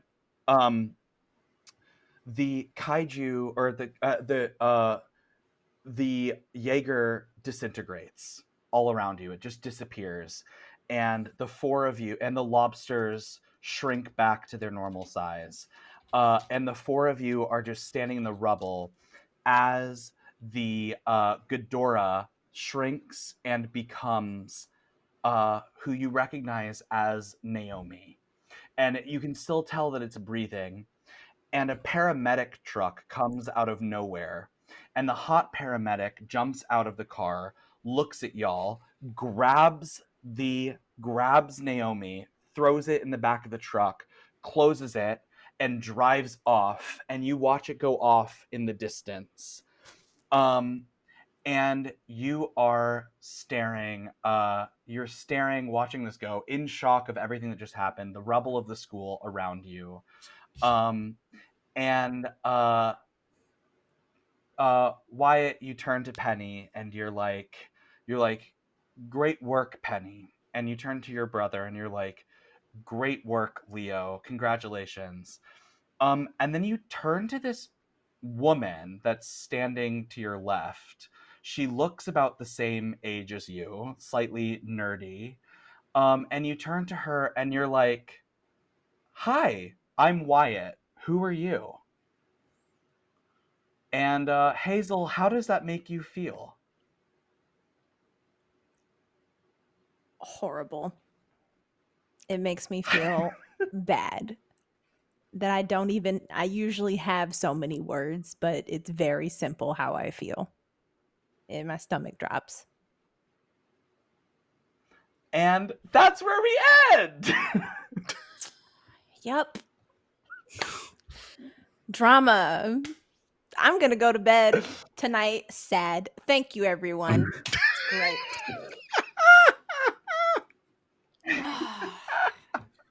This is wonderful. Yay! It gets you in the gut sometimes. I didn't even plan on that happening. Oh no. You did that. Oh yeah. Oh yeah. Let's wrap up real quick because I went so far over. I'm so sorry, y'all, but it was our penultimate episode. Just a heads up for y'all before you leave. The season finale for this season is going to be in 2 weeks. We're off next week because I'm going back into the woods, but this time with less signal. Will there be a tragic Mama's second right, act? you know? If you're involved, it'll be a tragic second act. Don't Into the woods. Thank you so much for joining us, Brandon. Thank you, Brandon. Let's just go Thank around you and for having quickly me. introduce ourselves and then we'll pop off. Hi, everybody. It's me. I'm Trevor Adams, and I have been playing Wyatt Wilder, the second of his name. You can find me online at Howlett, HOWIETT, Trevor Adams on Instagram. I have a D&D podcast, Blunders and Blunders. Listen to it. It's fun. Going up to my new friend, Hazel. hi. I was Hazel Morrison tonight, played by me, Chelsea Bites. You can find me everywhere, at Twitter, Twitch, all of these places, and at home. Kind of sad because we put real drama in our show, and now I don't know how to handle it. Passing that on to Penny.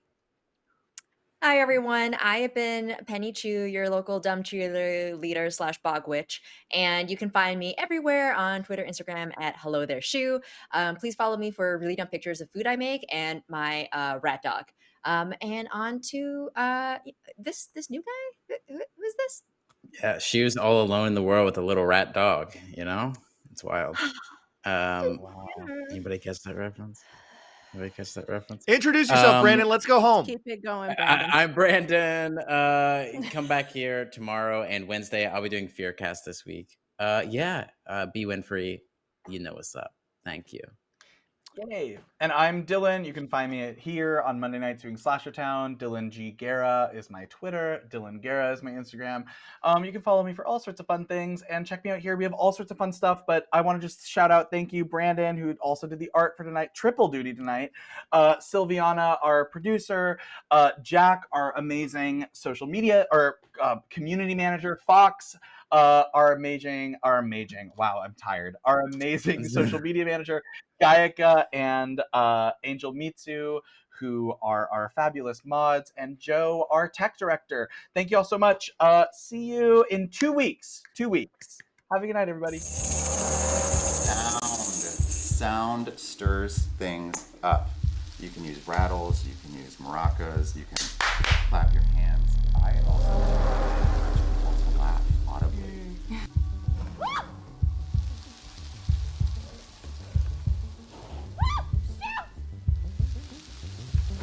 Why are you not shooting?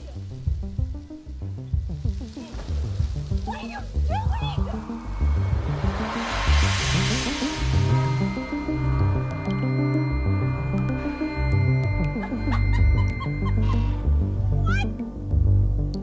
Oh my god!